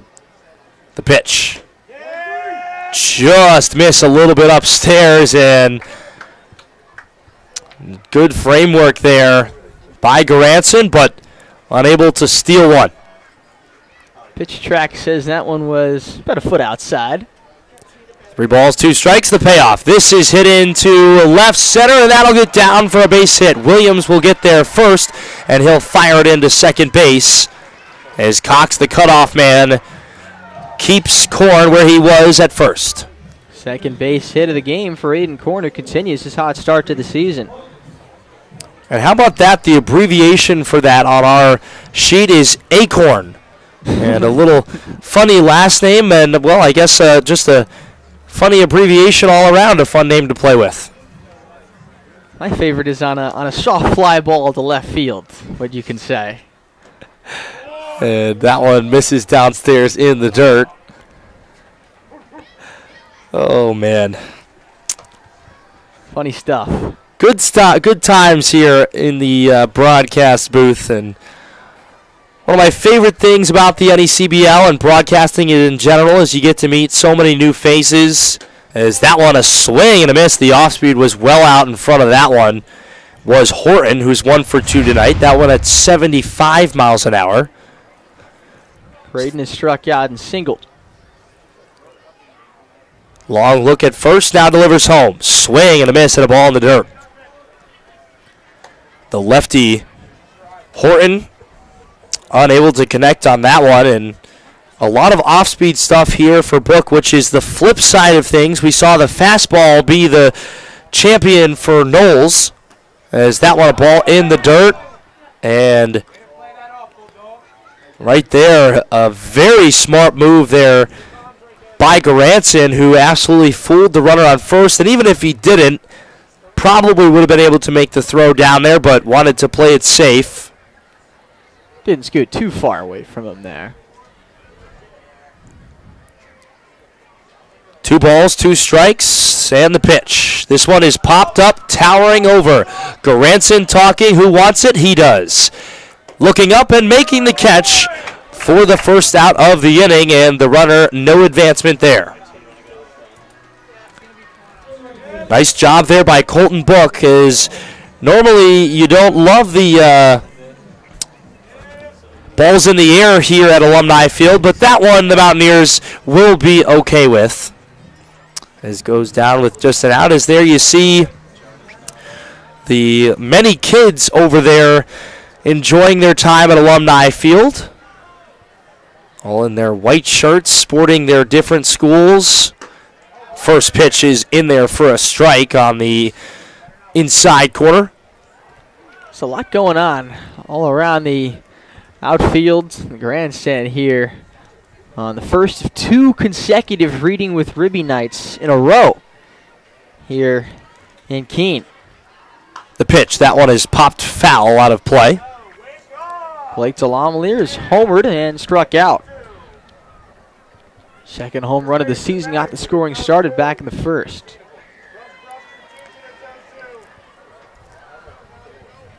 No balls, 2 strikes to Delamelier.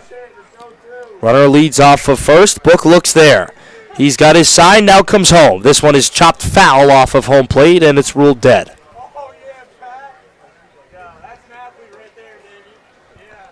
Garrett Rice is the player due on deck.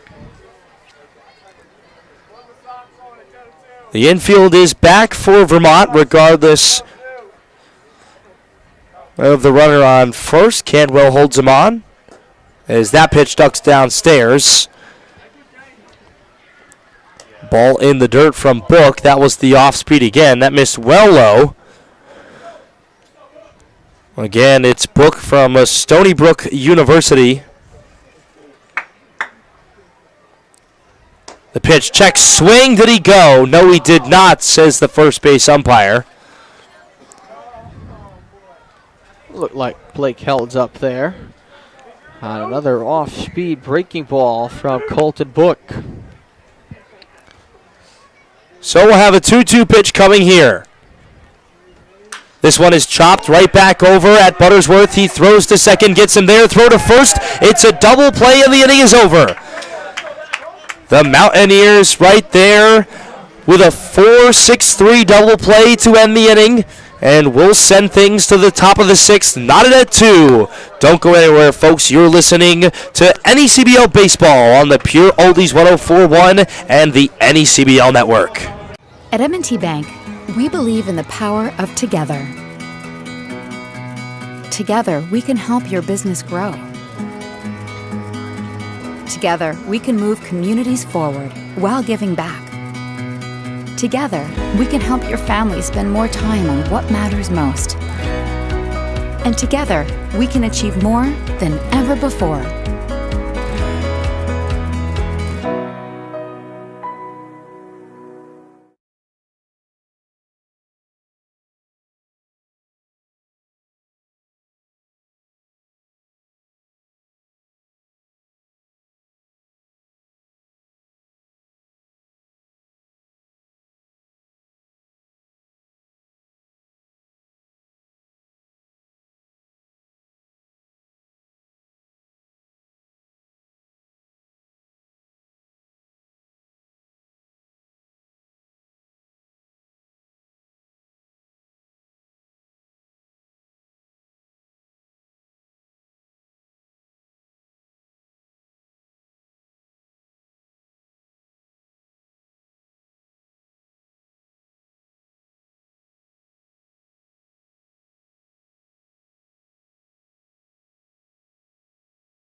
Will do in their home games, as there looks to be another new pitcher. It is Samuel Drummeller, who is the senior there, 5'10", the Tampa, Florida native, coming out of the Florida Atlantic guy, as he will try and keep this game knotted at 2 in the 6th inning here between the Northern Division rivals.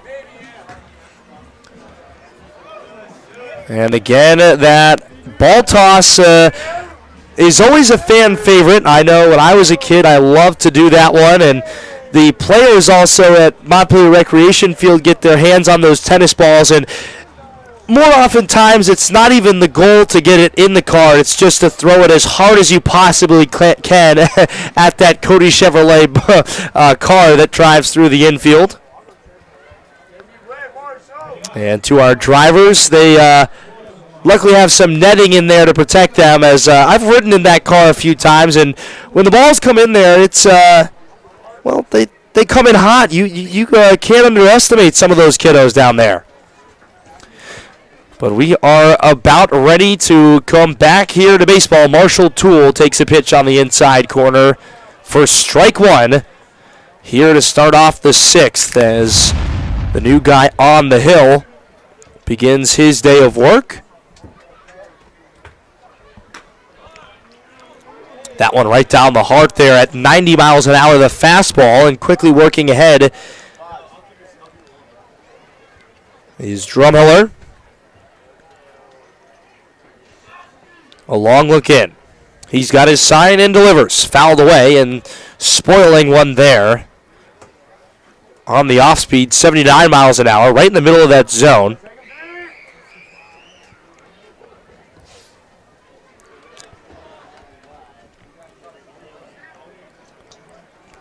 Knotted at 2. The 0-2. Having to come out of his crouch right there for that one was the catcher behind the dish, Owen.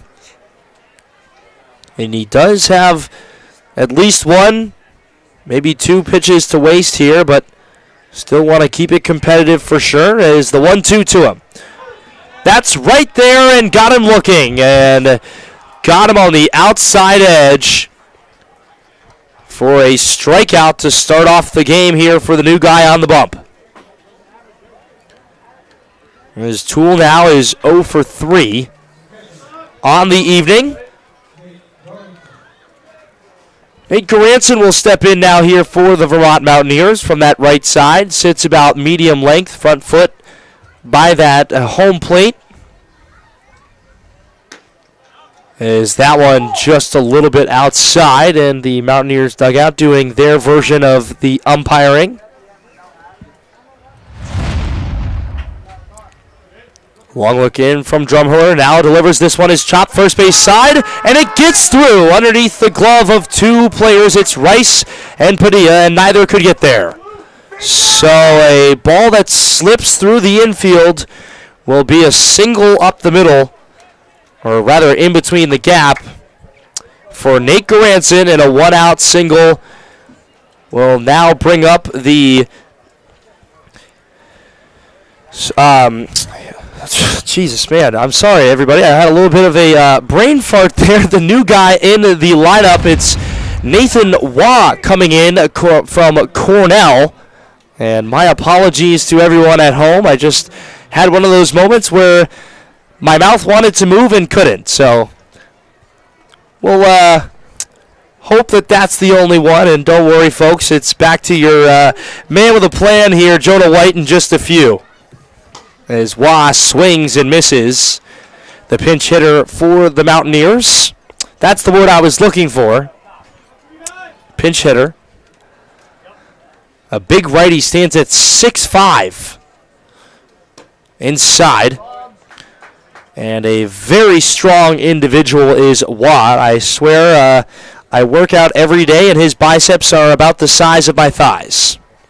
So his power, when he gets a hold of one, is unmatched as the big righty swings and fouls that one away. And the count goes to 1-2 here.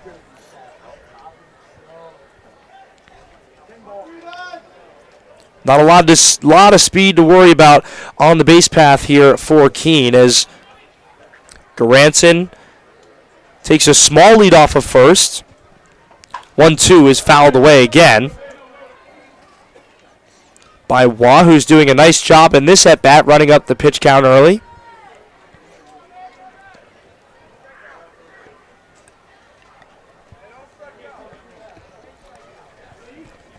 One-two coming home. Just downstairs, and to about any other hitter, that's a strike three, but luckily for him, he's got a couple of extra inches to help him out on the height. 2 balls, 2 strikes, 1 away. The pitch. That's upstairs. The count goes full.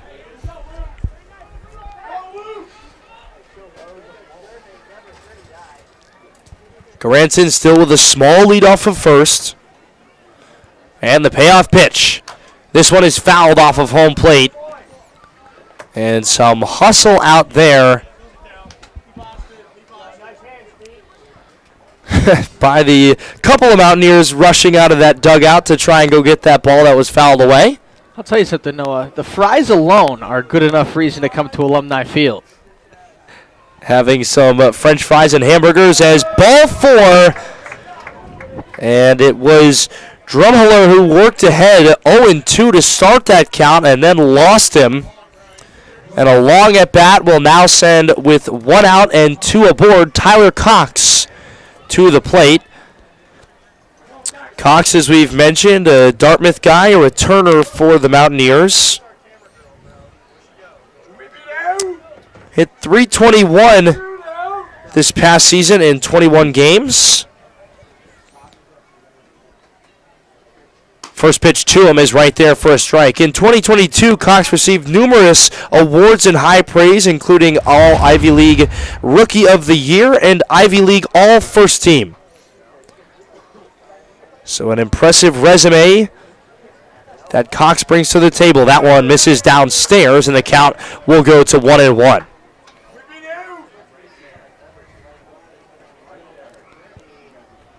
Runners lead off of first and second. Garanson off of second, Waugh off of first. Cox fouls it away. The count goes to 1-2, and that was his pitch to hit right there, and he knew it.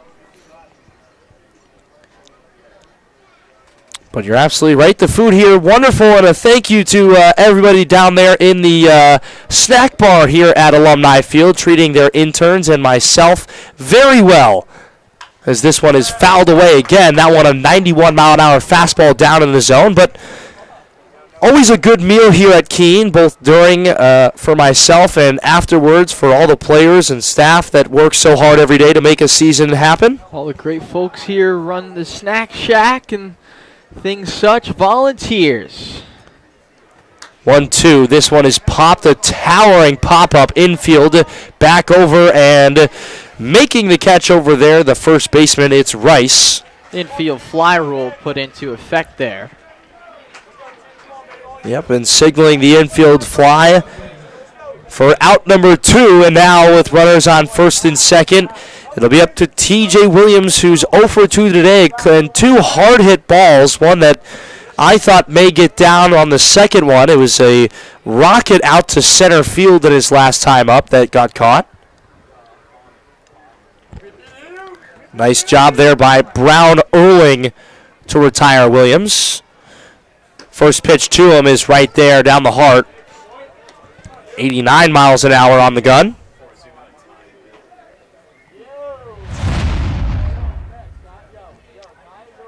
A long look in from Drumheller. And now he'll come home. Just downstairs, 1-1. And these volunteers here at Keene and all over the NECBL, which is how most of the work gets done around the league. And this league and everyone owes their great appreciation as that's going to get down for a base hit. Williams finds it, and here's the play at the plate. No, it's going to just go to second there as faking the throw home. And T.J. Williams has found his first hit as a Vermont Mountaineer, and it's an RBI single. What a time to come through with your first hit of the season. Brown Earring in center came up, thought about a throw home, thought better of it, and just threw to second base. Smart there by Matt Brown Earring. That type of thing gets overlooked a lot of the time. But right now, if Brown Earring throws home, there could be runners at second and third here for Vermont. Instead, they're at first and second after the RBI single by Williams. And the pitch to Evan Fox is upstairs, as Evan Fox is another new guy in this lineup. A couple of new guys. That's a Stony Brook guy, Ballston Spa, New York native.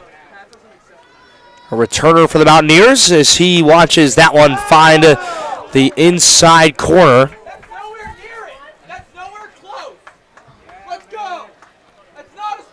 It was close, but it was a little bit out of the strike zone according to our pitch tracks. 1-1, check swing. That one's outside. Saw Fox chatting with his Stony Brook Seawolves teammate Matt Brown Earring before the game on the field. Always a fun part of summer baseball. Good to see your college teammates. 2-1 pitch. Fox lifts this one into right. And coming over and easily making the catch out there is Delamalore. And he will make out number 3. So the Mountaineers go down, but not before they get 1 run and take the lead here. Heading to the bottom of the 6th inning. When we come back at Alumni Field, you're listening to NECBL action on Pure Oldies 104.1 and the NECBL Broadcast Network. At Keene State College, life is an adventure. You'll forge your path forward. As an owl, you'll take on challenges in the classroom, field, court, or track. Every worthwhile adventure has its share of blood, sweat, and tears. It takes hard work and dedication. No owl flies alone on their journey at Keene State. Teammates, coaches, professors, alumni, and fellow owls are with you along the way. They lift you up as you continue forward. When you're part of Owl Nation, you become the person you truly want to be.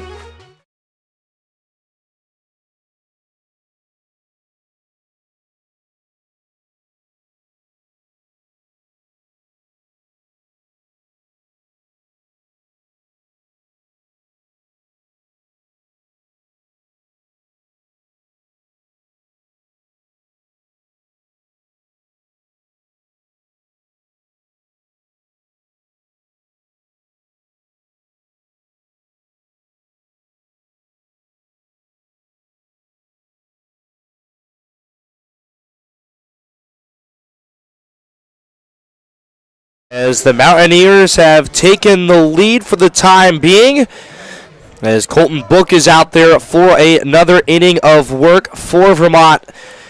Thank you, everyone, for choosing to join us here on Pure Oldies 104.1 and the NECBL Broadcast Network. I'm Noah McLean, along your regular voice of the Keene SwampBats, Jonah White. And, well, Jonah, this has been a a back-and-forth game. First it was Keene striking first with 2 runs of their own. Vermont rallied with 2 runs of their own coming in the 4th, and then now getting that go-ahead run in the 6th as that ball, first pitch, is laced down the left field line, just foul.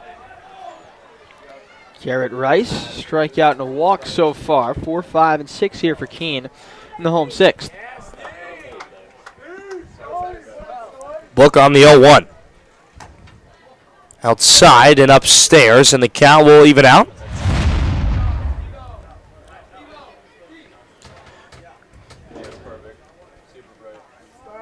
Book delivers home, and that one a swing and a miss. Came up empty. Nice job there by Book, as the Mountaineers offense has been able to, as we mentioned, it was 2 in the 4th and then 1 in the 6th to give them a narrow 3-2 lead. That one well upstairs on the delivery home. A couple of defensive changes after that injury in the top of the 5th inning to Aaron Whitley. Evan Fox came into the game, is playing left field for Vermont. So that's low, 3-2. The count on Rice. And Marshall Toole moved over to right. Whitley out of the game. We hope for the best for him. This one is popped up into shallow right field as Buttersworth will take a few steps back, and that is out number 1 on the full count there.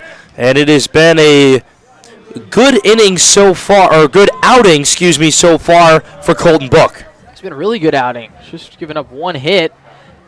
Erased on a double play in the 5th. Had a reach-on error in the 4th. Worked around it. 1 strikeout through 2 1/3, scoreless in relief for Colton Book, who's got a chance to be the winning pitcher as things stand here in the 6th.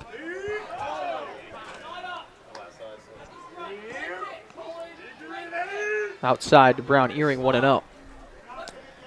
1 ball, no strikes here.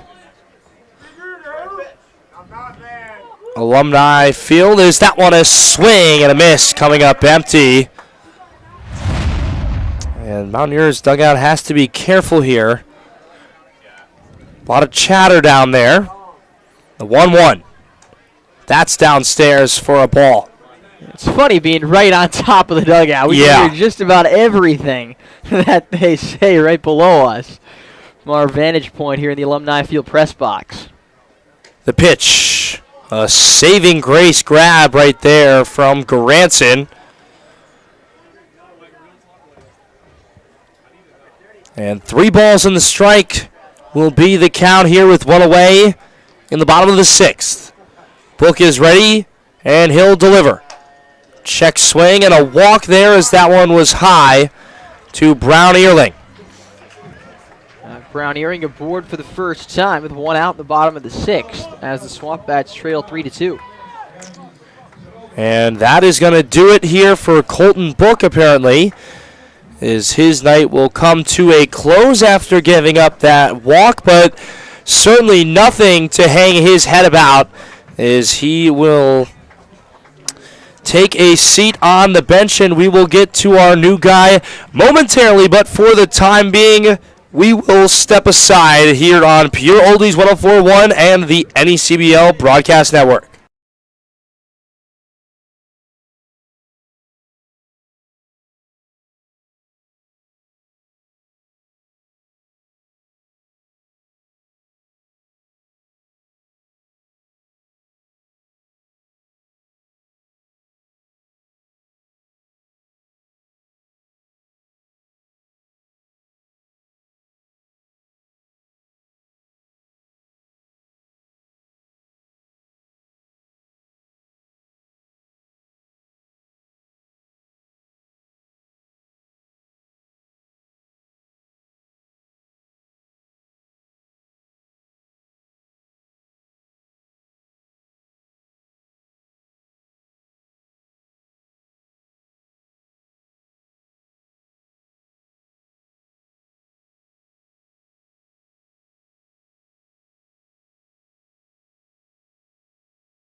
At Alumni Field, as Colton Book's night has come to a conclusion, and taking over for him will be Nick McCullough, who is the righty, standing at 210, 6'2", the Phillipsburg, New Jersey native, and plays the school ball over at East Strasburg University. He's appeared in 2 games this year at Upper Valley and at Mystic. He went 1 1/3 innings pitched at Upper Valley, allowing 1 run, 4 hits, 2 strikeouts. And at Mystic, went 2 innings, allowing no runs, and none of those hits, and had 1 strikeout. So this will be his 3rd appearance on the bump, and he will look to keep this ball game with a Mountaineers lead here with 1 runner on and 1 runner out in the bottom of the 6th. Nick McCullough, 6'2", 210 right-hander from New Jersey, goes to East Stroudsburg, a D2 in Pennsylvania. It's his 4th different school. He's gone to New Orleans, Mercer County Community College, and Kutztown. 5-2 with a 2.51 ERA this spring at East Stroudsburg State. As we are about ready for baseball here, McCullough tilts that cap to the side when he deals on the hill. His home plate umpire signals we're ready to go. First pitch is in there right at the heart. And strike 1 is recorded for McCullough to start this one off. A 79-mile-an-hour breaking ball. Cordova awaits. McCullough delivers. And just missing there. 90-mile-an-hour fastball. Again, the runner leading off of first here with 1 away as McCullough looks over and comes home with it. Check swing, and that's in the zone, and absolutely fooling the hitter there, Cordova. Nice breaking ball. Right on the outside corner above the knees.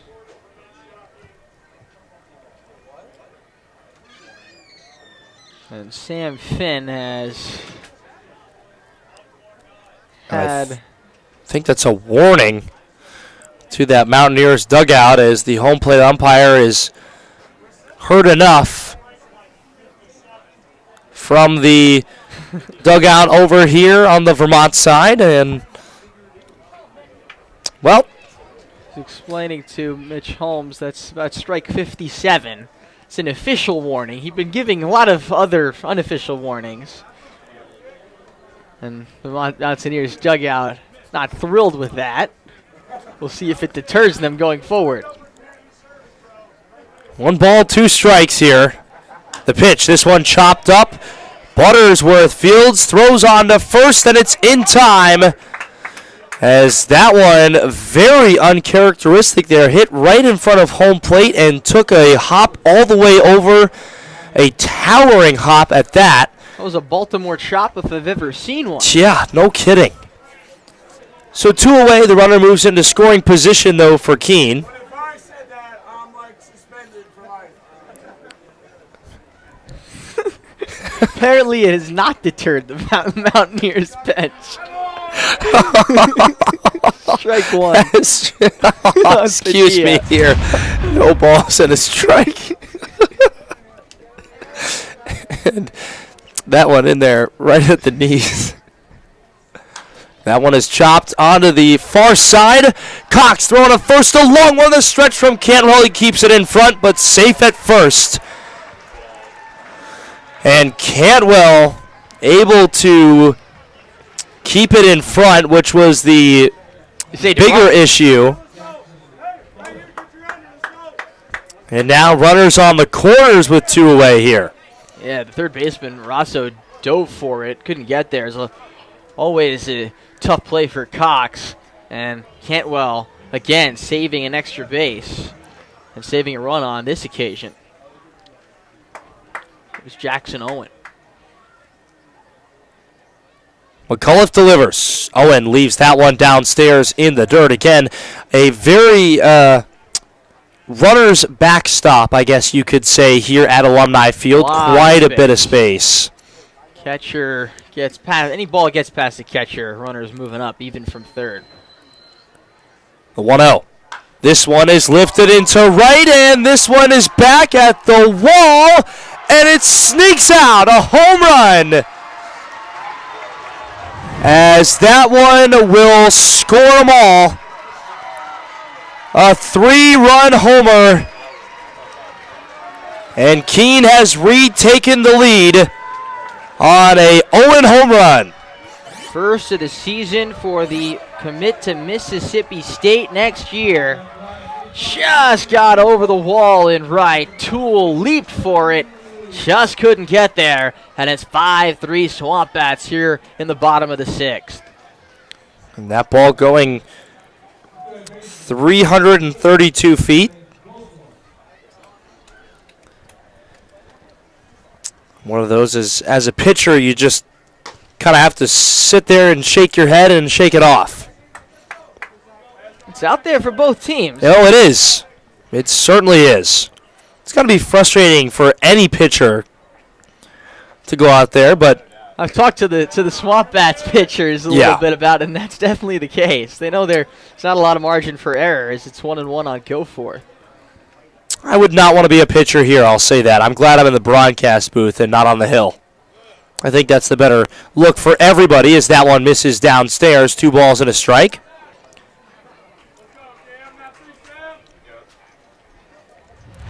A long look in now for McAuliffe, and he'll come home with it.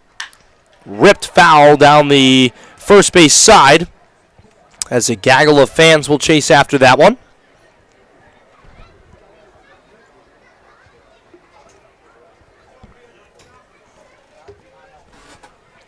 Deuces wild. 2 balls, 2 strikes, 2 away. Here it is, the pitch. Fouled away again, and we'll have to do it again.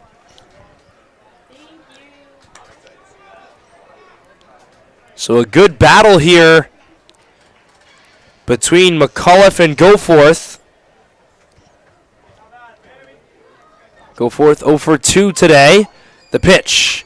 Ripped foul again, and folks, heads on a swivel over there as that one headed towards the grandstand. Gotta be looking alive if you're out there in the bleachers past the net-covered grandstand here at Alumni Field. A couple of kids hanging off of that fence over there as strike 3. He got him on the tag. It was a ball in the dirt. He swung at it, and Garanson applies the tag for out number 3, but not before the Keene SwampBats gets 3 runs on an Owen blast to right field, and we will send it back over to take you home. Everybody, thank you for allowing me to take a few innings. It's been Noah McLean. We'll pass it back over to Jonah White. Everybody, more action on the NECBL Broadcast Network and Pure Oldies 104.1.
That says we get set for the top of the 7th inning. Jonah White alongside Noah McLean with you from Alumni.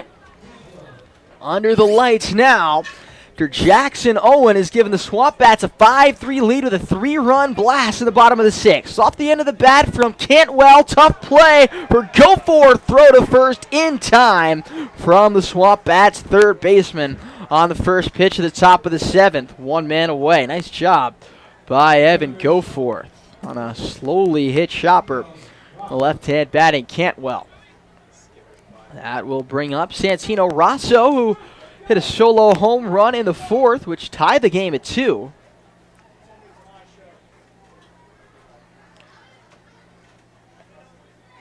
And the next batter will be Rosso. So 5-3 Keene, top of the 7th. Sam Drumheller still on the mound for Keene. He pitched the 6th inning.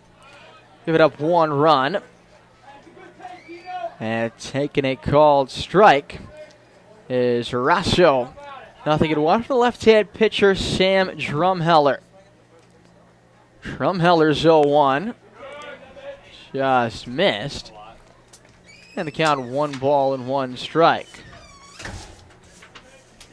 Sam Drumheller, senior at Florida Atlantic University. And his 2nd inning of work. The 1-1. Caught out and missed. The count 1 ball and 2 strikes. We can close the book on Colton Book.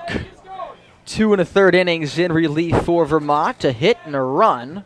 A walk and a strikeout. 1-2 on Rosso, the pitch. Low. 2 balls, 2 strikes. SwampBats have a 5-3 lead after Jackson Owens' 3-run blast just now in the bottom of the 6th. 1 out, nobody on. We're in the top of the 7th inning in a back-and-forth game here in Keene. 2-2. Swing and a miss. Got him with a slider in the dirt. Owens shuffles to his left for the angle, throws to first to complete the strikeout. 2 to 3 second strikeout for Sam Drumheller. And there are 2 men away here in the top of the 7th. 6th strikeout there for SwampBat pitching after Cole Stallings struck out 4 in 4 innings in the start for Keene.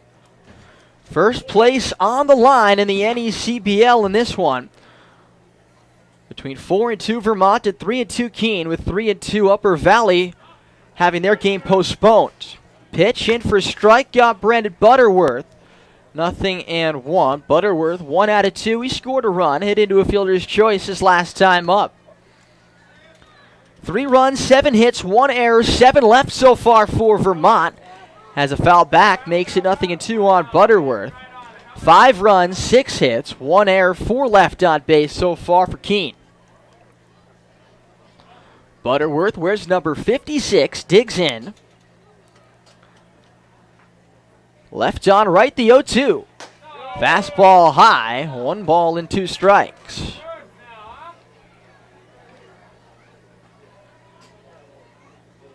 Drumheller hangs his left arm before coming set. 1-2. Missed outside. 2 balls and 2 strikes. Count evens up on the Vermont cleanup hitter.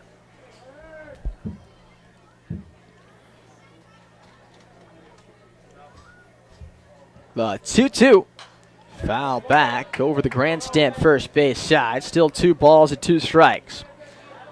Still a nice night for baseball. It's cooled down to 65 degrees. It was 71 at first pitch. Still overcast skies as day slowly turns tonight in the Granite State.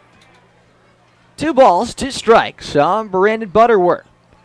Set of the belt. Baraka the pitch. Taken outside. 3 balls and 2 strikes.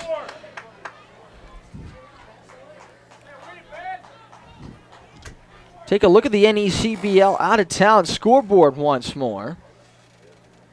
3-2 pitch. Caught on and missed. Blew him away with a fastball.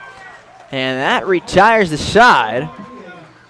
And reminds us, while we don't tease an out-of-town scoreboard with 2 outs and 2 strikes, we'll have to give that to you in the bottom of the 7th. We stretch in Keene after a 1-2-3 top half. It's 5-3 SwampBats. This is Keene SwampBats baseball on Pure Oldies 104.1 in the NECBL network.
All game here at Alumni Field. The SwampBats looking to add to a 5-3 lead. Nick McAuliffe back on the mound for Vermont after giving up a go-ahead 3-run home run over the right field fence to Jackson Owen in the bottom of the 6th.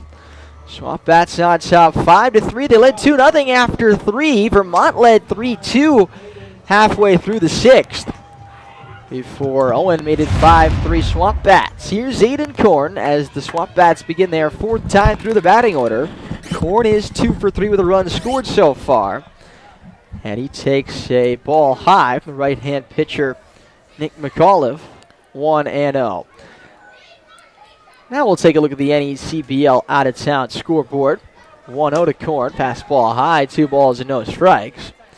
Danbury leads Newport 11-6. That's the highest scoring game. Newport looking to come back. They've made some headway. We're down 9-2 last time we checked. The 2-0 pitch to Korn, way inside. Korn backs out of the way, goes to the backstop, 3 balls, no strikes. So the Gulls trying to preserve their undefeated start to the season, but it's 11-6 Danbury in the 6th in Connecticut. The North Division shaping up early in the season to be the best division in the NECBL. After tonight, it might not have a team below 500. 3-2. There's a strike. 3-0 rather, and for a strike, 3-1. Sanford leads North Adams 2-1 in Western Massachusetts. That game is in the bottom of the 9th. Last chance for North Adams. The 3-1 misses high, ball 4, and Aiden Korn is aboard for the 3rd time today. Continues to get on base at a very impressive clip early in this season, Aiden Korn. First walk allowed by McAuliffe, who got the last 2 outs at the bottom of the 6th inning in relief of Colton Book. That brings up Braden Horton, who's 1 for 3.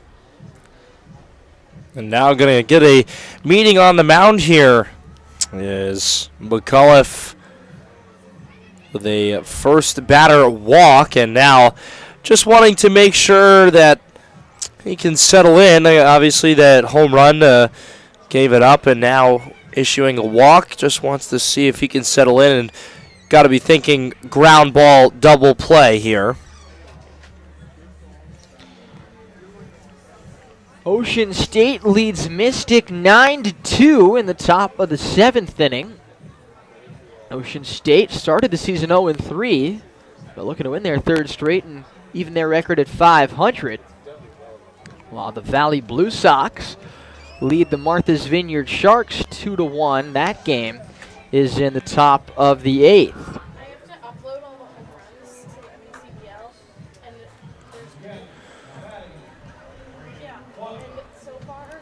No, there are 5 teams coming into today that are above 500 in the New England Collegiate Baseball League. 3 of them are in the North Division. These 2 plus Upper Valley, as Horton takes called strike 0-1.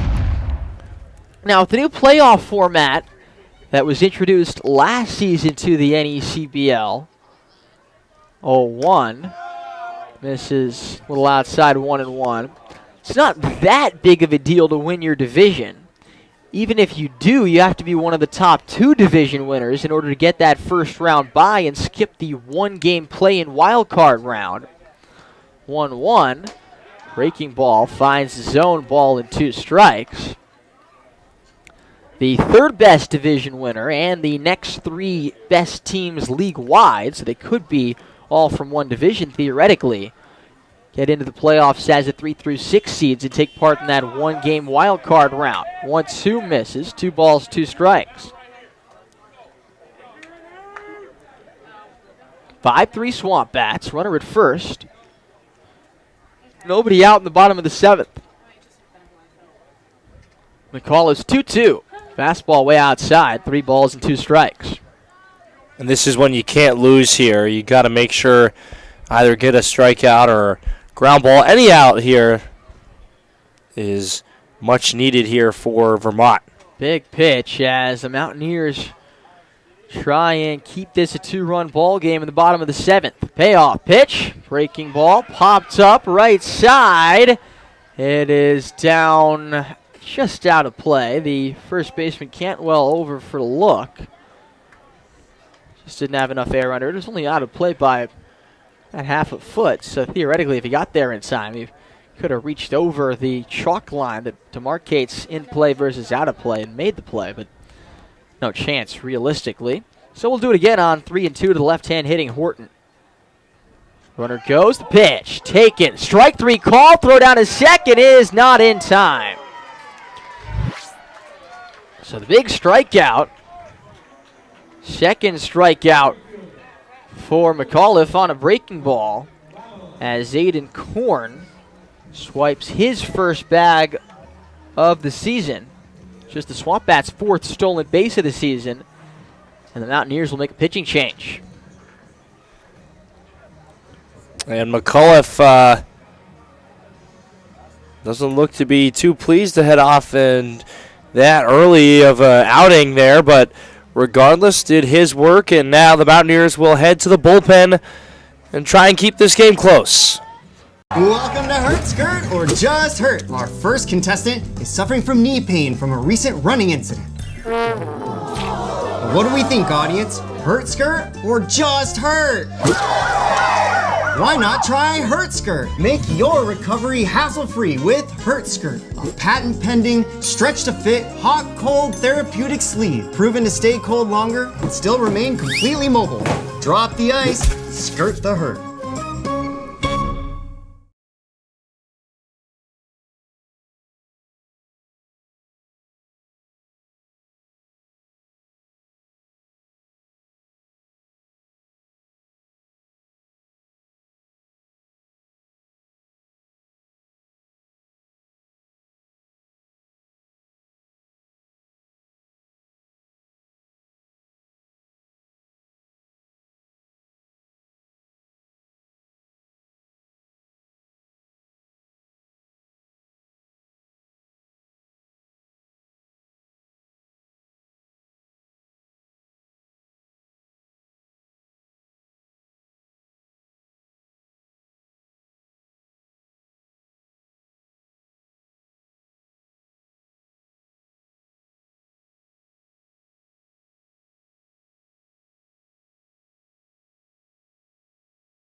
Is the new Vermont pitcher, 6'3", 185 from Bard College. Senior from San Diego, California. He's made 1 appearance so far on the season. Pitched 2/3 of an inning. Did not give up a hit or a run. Struck out 1. He comes in with his Mountaineers trailing the SwampBats 5-3 with 1 out. And Aiden Korn, the runner at second base, in the bottom of the 7th inning. Blake DeLamelier, who homered to open the scoring in the bottom of the 1st. He struck out, hit into a double play since. Is the batter for Keene. DeLamelier, the righty, digs in with a closed stance against the right-hand pitcher.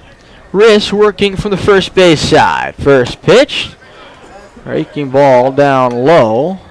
1 ball and no strikes. Looks like the SwampBats have some stirring in the right field bullpen. 1-0 is in for a strike on the inside corner at 89 miles an hour from Riss. 1 ball and 1 strike. Drumheller's pitched the last 2 innings for Keene. We'll see if he goes back out for the 8th. The 1-1 is hit down the left field line. That's a fair ball headed toward the corner. Korn will score from second. Heading into second safely is Blake DeLamelier as the throw comes in from Fox. RBI double Blake DeLamelier, his second extra base hit, his second RBI. And the SwampBats lead 6-3 here in the bottom of the 7th. And another good piece of hitting right there for the SwampBats. Situational hitting. Drove that ball about as close to fair foul as you can get, hugging that line on the third base side. And able to score a run, and now another runner in scoring position, and still only 1 out. Here's Garrett Rice. He's 0 for 2 with a walk. First pitch to Garrett is hammered foul on the ground third base side.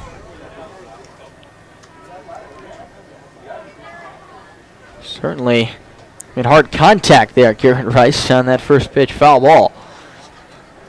It's a 6-3 SwampBats, despite the fact that teams are even in hits with 7 apiece. 0-1, clips Garrett Rice on the way through. He will head on to first base. And not the start that the Mountaineers pitcher Rissy wanted. So McAuliffe's line is complete. An inning, 2 hits, 3 earned runs, a walk, and 2 strikeouts. He was responsible for Korn, who came home on the Delamelier double. Here's Matt Brown-Earing, walked and scored his last time up, 0 for 2. Swings over first pitch breaking ball, 0-1.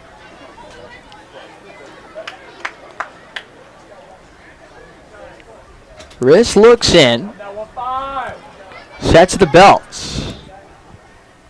Rock in the 0-1, misses down and in, 1 ball and 1 strike.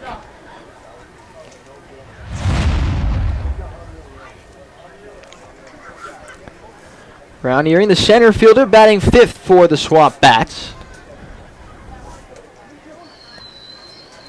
0-1. And the dirt, ball and a strike.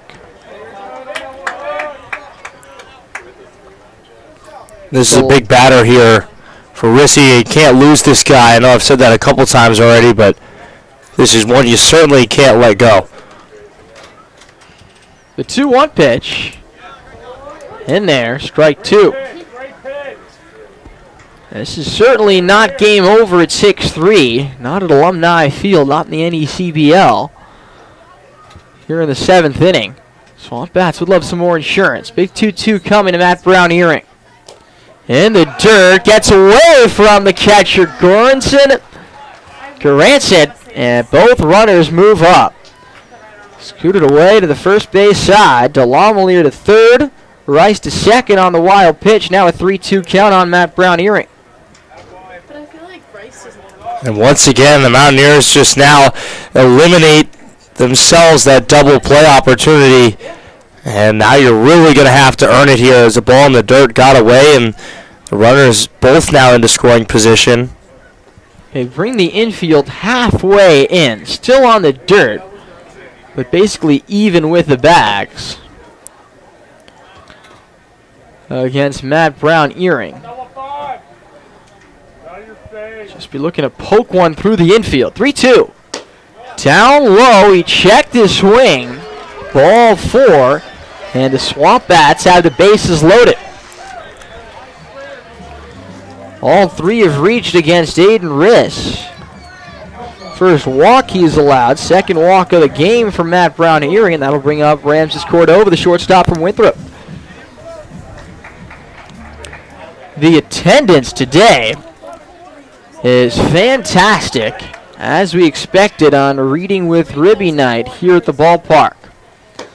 Low and away to Cordova, 1 ball and no strikes. By far the biggest crowd of the season so far, Noah.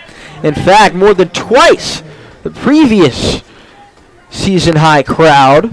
3,425 came to see this one. Inside of Cordova, 2 balls and no strikes. Impressive on any night, to say the least. That is a wonderful thing to have that many people coming out and showing their support. A 2-0. Cut on and missed on a fastball elevated. 2 balls and 1 strike. By far, no, that's the biggest crowd at any game I've ever been a part of as broadcaster. Certainly a big one, to say the least. The 2-1 is breaking ball, lined into right field, base hit. Scoring from third is Delamelier. Rice will hold up. Keeping the line moving in the 7th inning is Ramses Cordova. Brown-Earing to second on the RBI single by Ramses to make it 7-3. Keene busting this open a little bit here. Mountaineers still only have that 1 out. Base is juiced. Here's Brian Padilla making a SwampBats debut. Come back into the pitcher. They go home for one, on to first. It's an inning-ending double play. 1, 2, 3 off the bat of Brian Padilla. That gets the Mountaineers out of it. But Keene strikes for 2 more runs on 2 hits. No errors, 2 left. At the end of 7, it's the SwampBats 7, the Mountaineers 3. This is Keene SwampBats baseball on Pure Oldies 104.1, the NECBL network.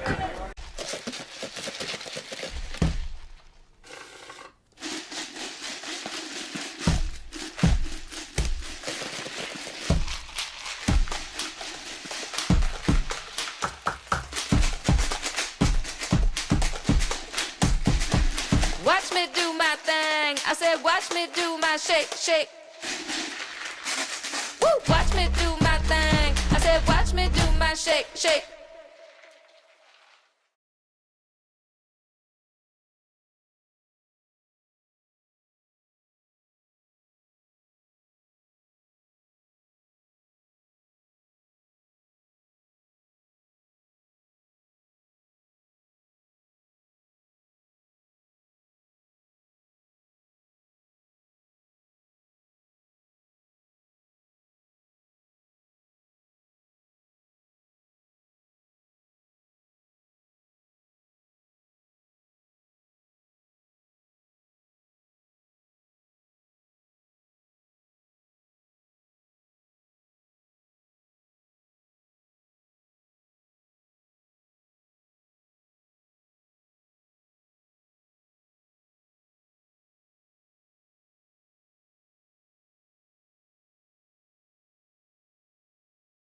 Inning of work. He's now got a comfortable cushion as the SwampBats have scored 3 in the 6th, 2 in the 7th to take a 7-3 lead over the Vermont Mountaineers. Keene has scored the last 5 after Vermont took a brief 3-2 lead in the top of the 6th. We've got, well, it should be a final in North Adams. The Sanford Mainers have defeated the North Adams Steeplecats by a final score of 2-1. That brings Sanford to 3-3. Still only good enough for last place in the very strong, at least this early in the season, NECBL North Division. North Adams, who had the worst record in the league last year, drops to 1-4 this year. Breaking ball in the dirt to Marshall Toole. No balls and a strike in this left-on-left matchup against Sam Drumheller.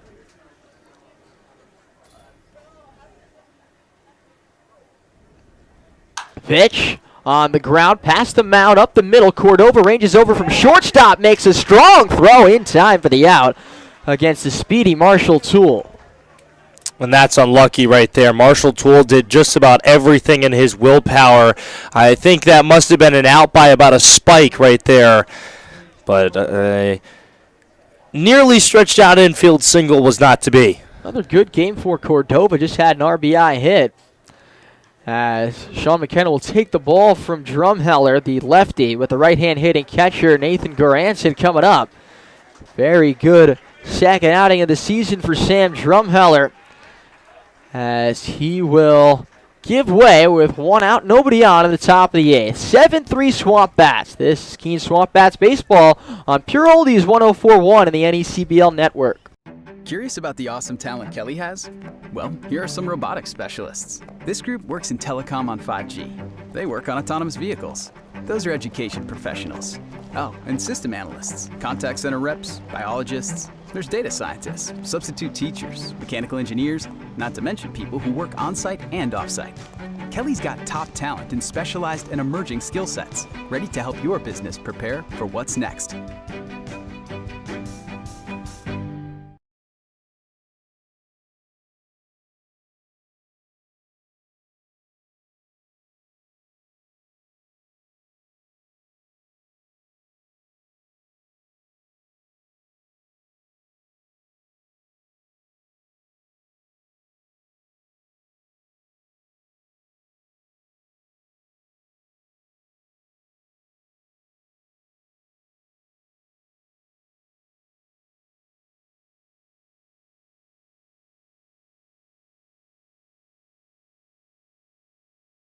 For the SwampBats is Jordan Polenda. The hard-throwing righty deals to Nathan Garanson, the catcher for Vermont.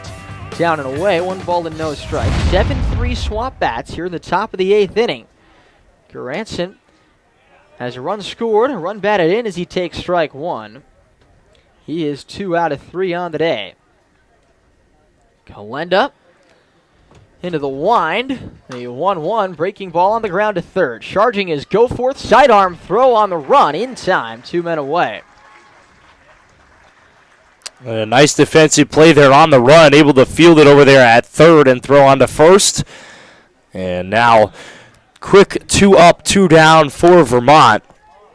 And they're starting to dwindle with their outs.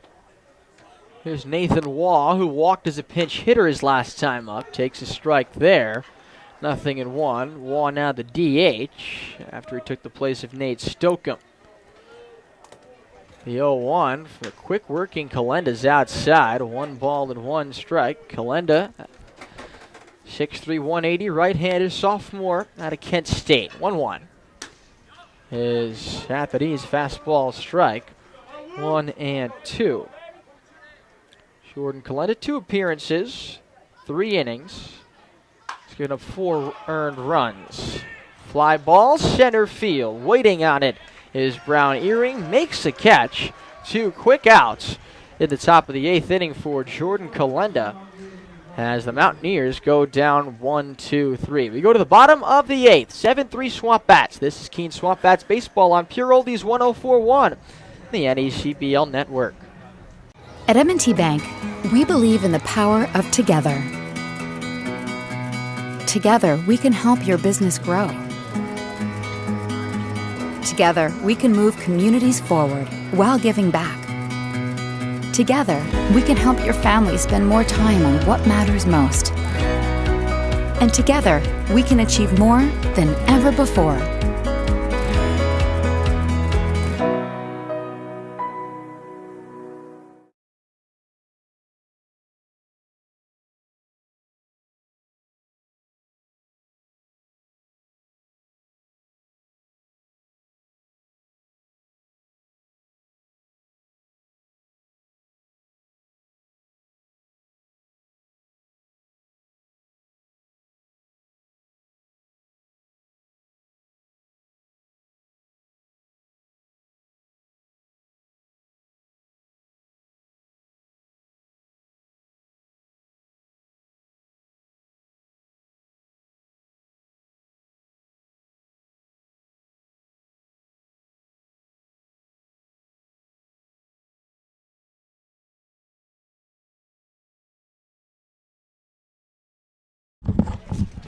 A big, hard-throwing right-hander, taking the place of Aiden Riss, who went 2/3 of an inning.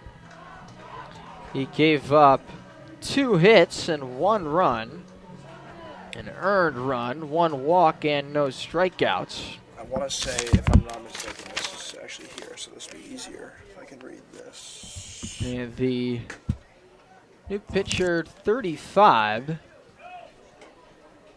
41, 46. For Let me get back to you in like 2 seconds. Yeah. Brian Foley. It's Brian 41. Foley. Usually wears 41, 6'3", 197 out of UMass Lowell, a sophomore from Milton, Massachusetts. Sorry, I just wanted to make sure it was him before I told you guys the wrong guy. Foley on the season, 1 appearance. He gave up 2 hits and 2 runs. He'll face 8-9-1 for the SwampBats. Jackson Owen turned this game around his last time up. First pitch taken for a strike, 0-1 by Owen, who came up his last time in the bottom of the 6th against Nick McAuliffe. 2 out and 2 on. The 0-1 in for strike. 0-2. And Owen cranked one 335 feet over the fence in right field to make it 5-3 SwampBats. It's now 7-3 as he fouls back the 0-2. First homer of the season for Jackson Owen. Still don't really know who's going to be the everyday catcher for Keene, whether it'll be Jackson Owen or Northeastern's Greg Bazzo. The 0-2 is low and outside, 1-2. Bazzo got here the other day. His first game was a pinch hit appearance against the Steeple Cats. He started at catcher on Sunday against Sanford, but Owen back behind the dish today. 1-2, breaking ball down and out. 2 balls and 2 strikes. And this is where, if you're Vermont, you got to come in and get a quick inning and give your offense any shot here. The 2-2 pitch, swing and a miss. Got him with a 94-mile-an-hour fastball at the knees. 1 man away in the bottom of the 8th. And good start there from the UMass Lowell guy, able to get the first out. 12th strikeout for Mountaineer pitching. Remember, starter Nathan Knowles struck out 8 in just 3 innings. Here's Evan Goforth, takes outside, 1-0. Goforth making his SwampBat debut after playing at the NCAA Regional with the University of Indiana. 1-0 on the outside corner, strike 1 called. Looking ahead to the 9th, it'll be Tyler Cox, T.J. Williams, and Evan Fox due up for Vermont. 8, 9, and 1 in the batting order. 1-1, chopped to second base. Coming up with it is Butterworth. His throw in time, 1 out. 2 outs, rather, in the bottom of the 8th. Yeah, nice job there. Once again, just getting a simple ground ball off that 92-mile-an-hour fastball. Butterworth able to eat it and throw it on to first. And now the Mountaineers just got to get this one out. And, well, 4 runs, certainly doable here. And we know with one swing of the bat, and this ballpark can change the game very quickly. And any ballpark, that is, but certainly here as well. Got a pitch hitter for the SwampBats. Try and get a number in a moment, but the first pitch is taken for a strike, 0-1. It's Tony Livermore making his first appearance of the season, the middle infielder from Northwestern. Pitch hitting, pops one foul, left side, Rosso over, and it's down out of play. 0-2, the count on Tony Livermore. Pinch hitting for Aiden Korn. We'll see how this changes things for the SwampBats defensively going into the 9th. 0-2 on the Northwestern Wildcat, the left-hand batting Livermore. Taken, strike 3 call, fastball at the top of the zone at 94. From Brian Foley, who strikes out 2 in the bottom of the 8th. 1, 2, 3 inning for Foley. We go to the 9th. It's the SwampBats 7, the Mountaineers 3. This is Keene SwampBats baseball on Pure Oldies 104.1.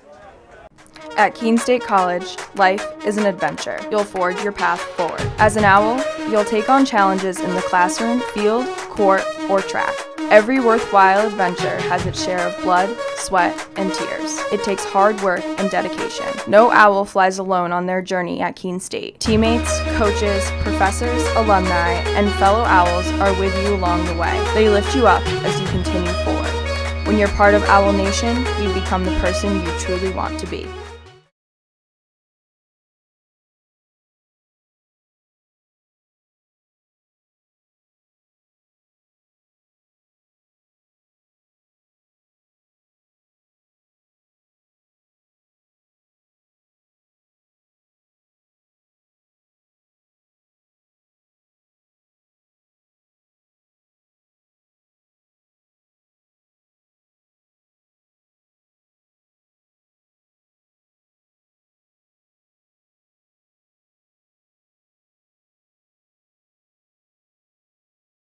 grounds the first pitch to the top of the ninth, up the middle. Cordova to his left, makes the play for out number 1. SwampBats continue to play a good defensive game with Jordan Kalenda on the mound. And the SwampBats having a 7-3 lead here in the top of the ninth, 1 out.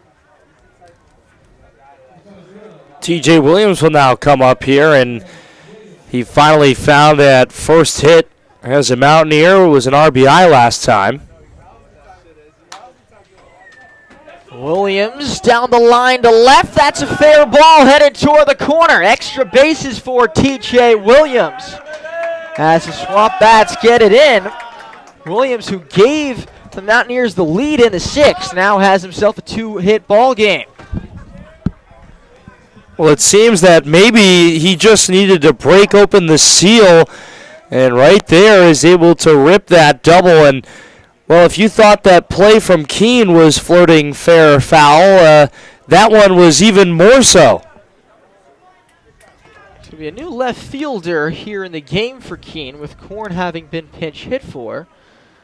As the first pitch to Evan Fox, who's 0 for 1 after coming in mid-game for the injured Aaron Whitley. Takes a strike, 0-1. Still don't have word on who that left fielder is for the SwampBats. The 0-1 taken outside, 1 ball and 1 strike. Kevin, is that Rich in left field? What'd you say? It should be Rich in left field, right? I do not know that. 1 ball, 1 strike. And you can just carry that with you. I think I'm just going to leave on Evan Fox. The pitch. High and going to third on defensive indifference is TJ Williams. That's DI in your scorecard. 2 balls and a strike. The SwampBats were indifferent to TJ Williams' advance from 2nd to 3rd, up by 4 here in the 9th. Chopper, high chopper back to the mound, thinking about going home is Kalenda. He smartly throws to first for the out. Probably could have got Williams at home, but it would have been a close play and unnecessary one for Kalenda. An RBI ground out for Fox as Kalenda remains on course to finish the game. Now 2 outs and nobody on, and the score 7-4. I think that's Alec Rich in left field for Keene. Coming in for Korn. Kalenda throwing out to Luke Cantwell. Takes down low. They appeal the swing. He did not go. Count 1 ball and no strikes. The game's over. Stick with us for post-game interview as part of the SwampBats post-game show right here on Pure Oldies 104.1 and the NECBL network. The 1-0 pitch. Taken in there for a strike called, 1-1. Keene with a 7-4 lead in the top of the 9th with 2 men away. 1-1. As chopped foul back, 1-2, and the SwampBats are a strike away from a 3-game winning streak and being in first place in the North Division for the first time this season. Kalenda looks in, gets a sign. Alrighty, into the windup. 1-2 pitch, taken. Strike 3 called. The SwampBats have won 3 straight. They beat the Vermont Mountaineers tonight at home by a final score of 7-4, and they are alone atop the NECBL North Division after 6 games. In the 9th inning for the Mountaineers, 1 run on 1 hit, no errors, and nobody left on base. Final score, Keene 7, Vermont 4. We'll be back with a post-game show next. This is Keene SwampBats Baseball on Pure Oldies 104.1 and the NECBL Network.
with you for the post-game show after the SwampBats beat the Vermont Mountaineers by a final score of 7-4. It's the third straight win for Keene, who improved to 4-2 on the season. The Mountaineers drop to 4-3.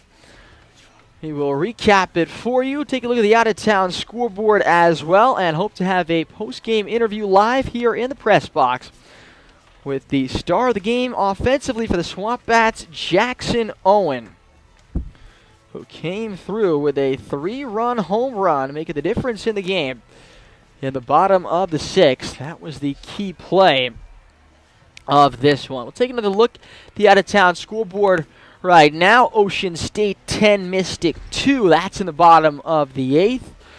Ocean State looking to go to 3-3 and drop the Schooners to 2-4. Valley leads Martha's Vineyard 6-1. The Blue Sox would improve to 3-3 and send the defending champs to the same record. The Danbury Westerners lead the Newport Gulls 11-6 in the 8th. That would send Danbury to 3-2 and drop Newport to 5-1. If that stays the same, Sanford beat North Adams by a final score of 2-1. Sanford now 3-3. The Steeple Cats are 1-4. Let's talk through how this game unfolded here at Alumni Field. Cole Stallings getting the start for the SwampBats. Nathan Knowles for the Mountaineers, and both looked pretty impressive early on. Stallings worked out of trouble to a scoreless top of the first. Knowles struck out the first two SwampBats before Blake DeLamelier tagged him for a solo home run to right center field, making it 1-0 SwampBats. Scoreless top of the second, scoreless bottom of the second, at which point Knowles had already struck out 6 of the first 8 SwampBats he faced before Stallings worked another 1-2-3 inning in the top of the third.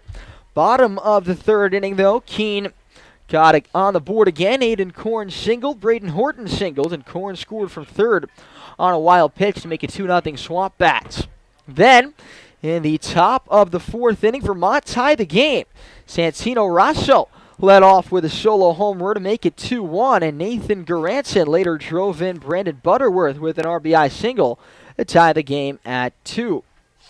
Cole Stallings in the start for Keene went 4 innings, gave up 4 hits and 2 earned runs. He walked 2 and struck out 4. Nathan Knowles went 3 innings in the start for the Mountaineers, 3 hits, 2 runs, 1 walk, and he struck out an impressive 8 SwampBats.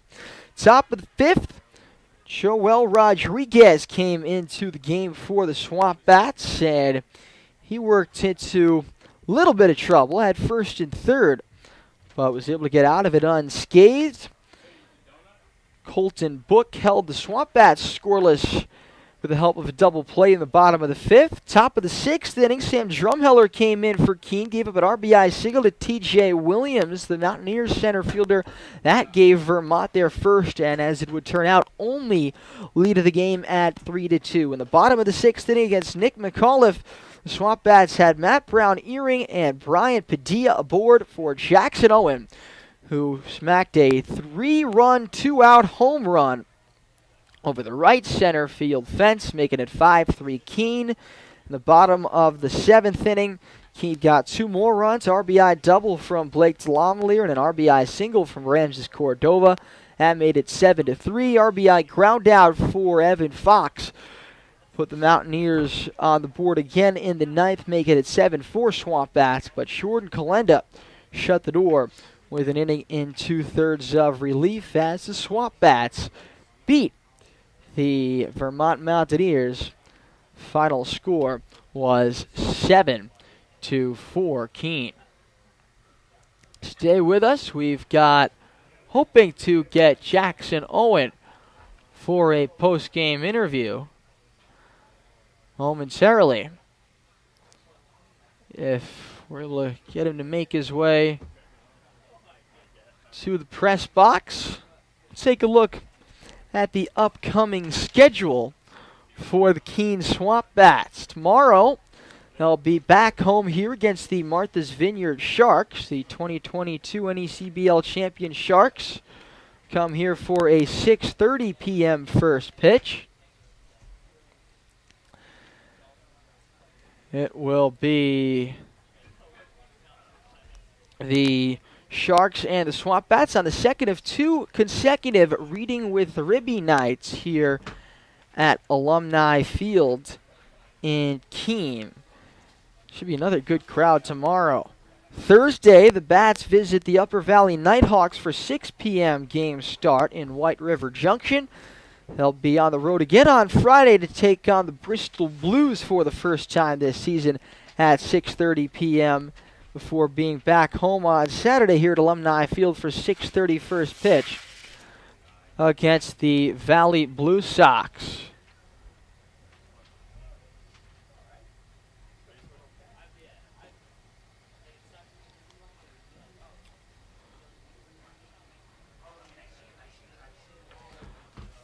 So, still hoping to get a player up here for post-game interview. Looks like Jackson Owen is talking on the field with another member of the media after his heroic performance today. The Keene SwampBats, with Owen's help, improving to 4-2 on the season. They have won 3 straight, and they take sole possession of first place right now in the NECBL North Division. Keene with a 4-2 win tonight against the Vermont Mountaineers. Stand by. We're hoping to get a post-game interview for you after this one. Great game for the Keene SwampBats. And it looks like we are going to get somebody up here with us momentarily in the press box.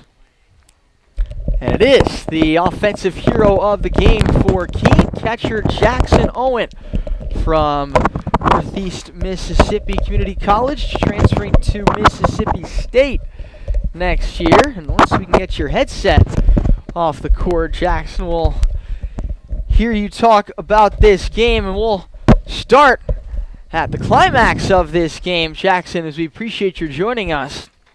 In the bottom of the 6th inning, you come up to bat with 2 on and 2 outs. What's your approach going into that at bat? My approach was definitely, because he was a fastball curveball guy and had some good ride on his fastball, so I was really couldn't chase that fastball up, so I was just really sitting that fastball down and got it. Take me through the at bat. Yes, sir. So he started me off with a curveball in the dirt. Needed to see that up, and so I was really going for the fastball low and got it. Tell me off the bat, how'd you feel about that? I knew I hit it well, but I also knew that it V'd out with these weird dimensions at Alumni, and so I was just hoping that it got over. And then what are your thoughts as you're rounding the bases? It's just honestly glad to finally get something to go over. I've had a few hard hit balls, and then it's just at wrong spots. You've now caught 5 of the first 6 games of the season behind the plate for the SwampBats. Tell me how you felt working with these pitchers. Obviously, guys you didn't know a week and a half ago. How's that relationship coming along? And it was obviously been effective the last couple of nights. Oh, yeah. It's getting a lot better, especially with my guys that I've caught now the second time. It's getting to where I know what they like and then what they like to throw in certain batters. What's been your favorite thing so far about your time in Keene? And tell me also what you're looking forward to most this summer on or off the field. Just getting close with the guys is what I'm looking forward to most. And then played at Brentwood the other day. Played some golf there and with some of the guys, so it was a good time. Very nice, very nice. Appreciate your time. Appreciate you coming up to the press box Thank with you. us after the game. That's Jackson Owen, whose 3-run home run today helped the SwampBats to a 7-4 win over the Vermont Mountaineers. Before we go, we'll give you the final totals. After reminding you that tomorrow night's broadcast will be at 6:30 first pitch. We'll be on the air from 6:15. For the Vermont Mountaineers in this one, 4 runs on 8 hits, 1 error, and 7 men left on base. For the SwampBats, 7 runs on 8 hits, 1 error, and 7 men left on base. The winning pitcher was Sam Trumheller. He improves to 1-0. The losing pitcher in this one was Nick McAuliffe. as he drops to 0-2.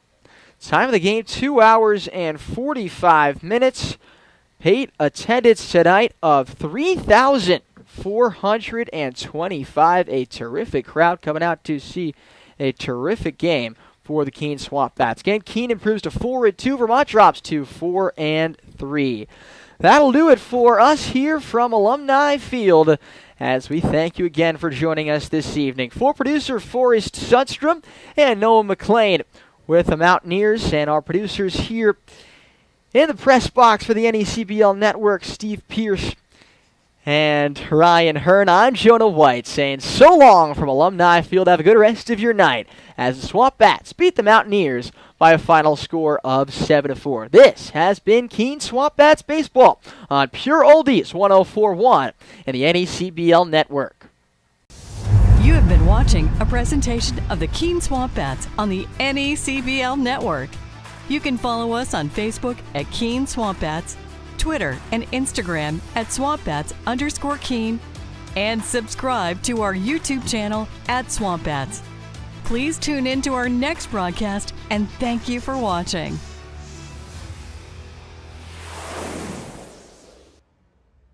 Keene SwampBats Baseball on the NECBL Network is brought to you by Duncan, Timken, Ted's Shoe and Sport, C&S Wholesale Grocers, Rayner Dental, Corning, Service Credit Union, the Keene Sentinel, the Greater Keene and Peterborough Chamber, connecting business and community, U.S. Cellular, Coca-Cola, Monadnock Broadcasting Group, Savings Bank of Walpole, the Savings Bank of you, Monadnock Ford, Fidium Fiber Internet, Yanos Technology, Fenton Family Dealerships, Hertskirt, American House, Fairfield, making memories since 1904, Fraser & Son Furniture, ICU Medical, M&T Bank, Mascoma Bank, True Rest, and by New Hampshire Ball Bearings Incorporated. Stay tuned for more of the SwampBats coming up next.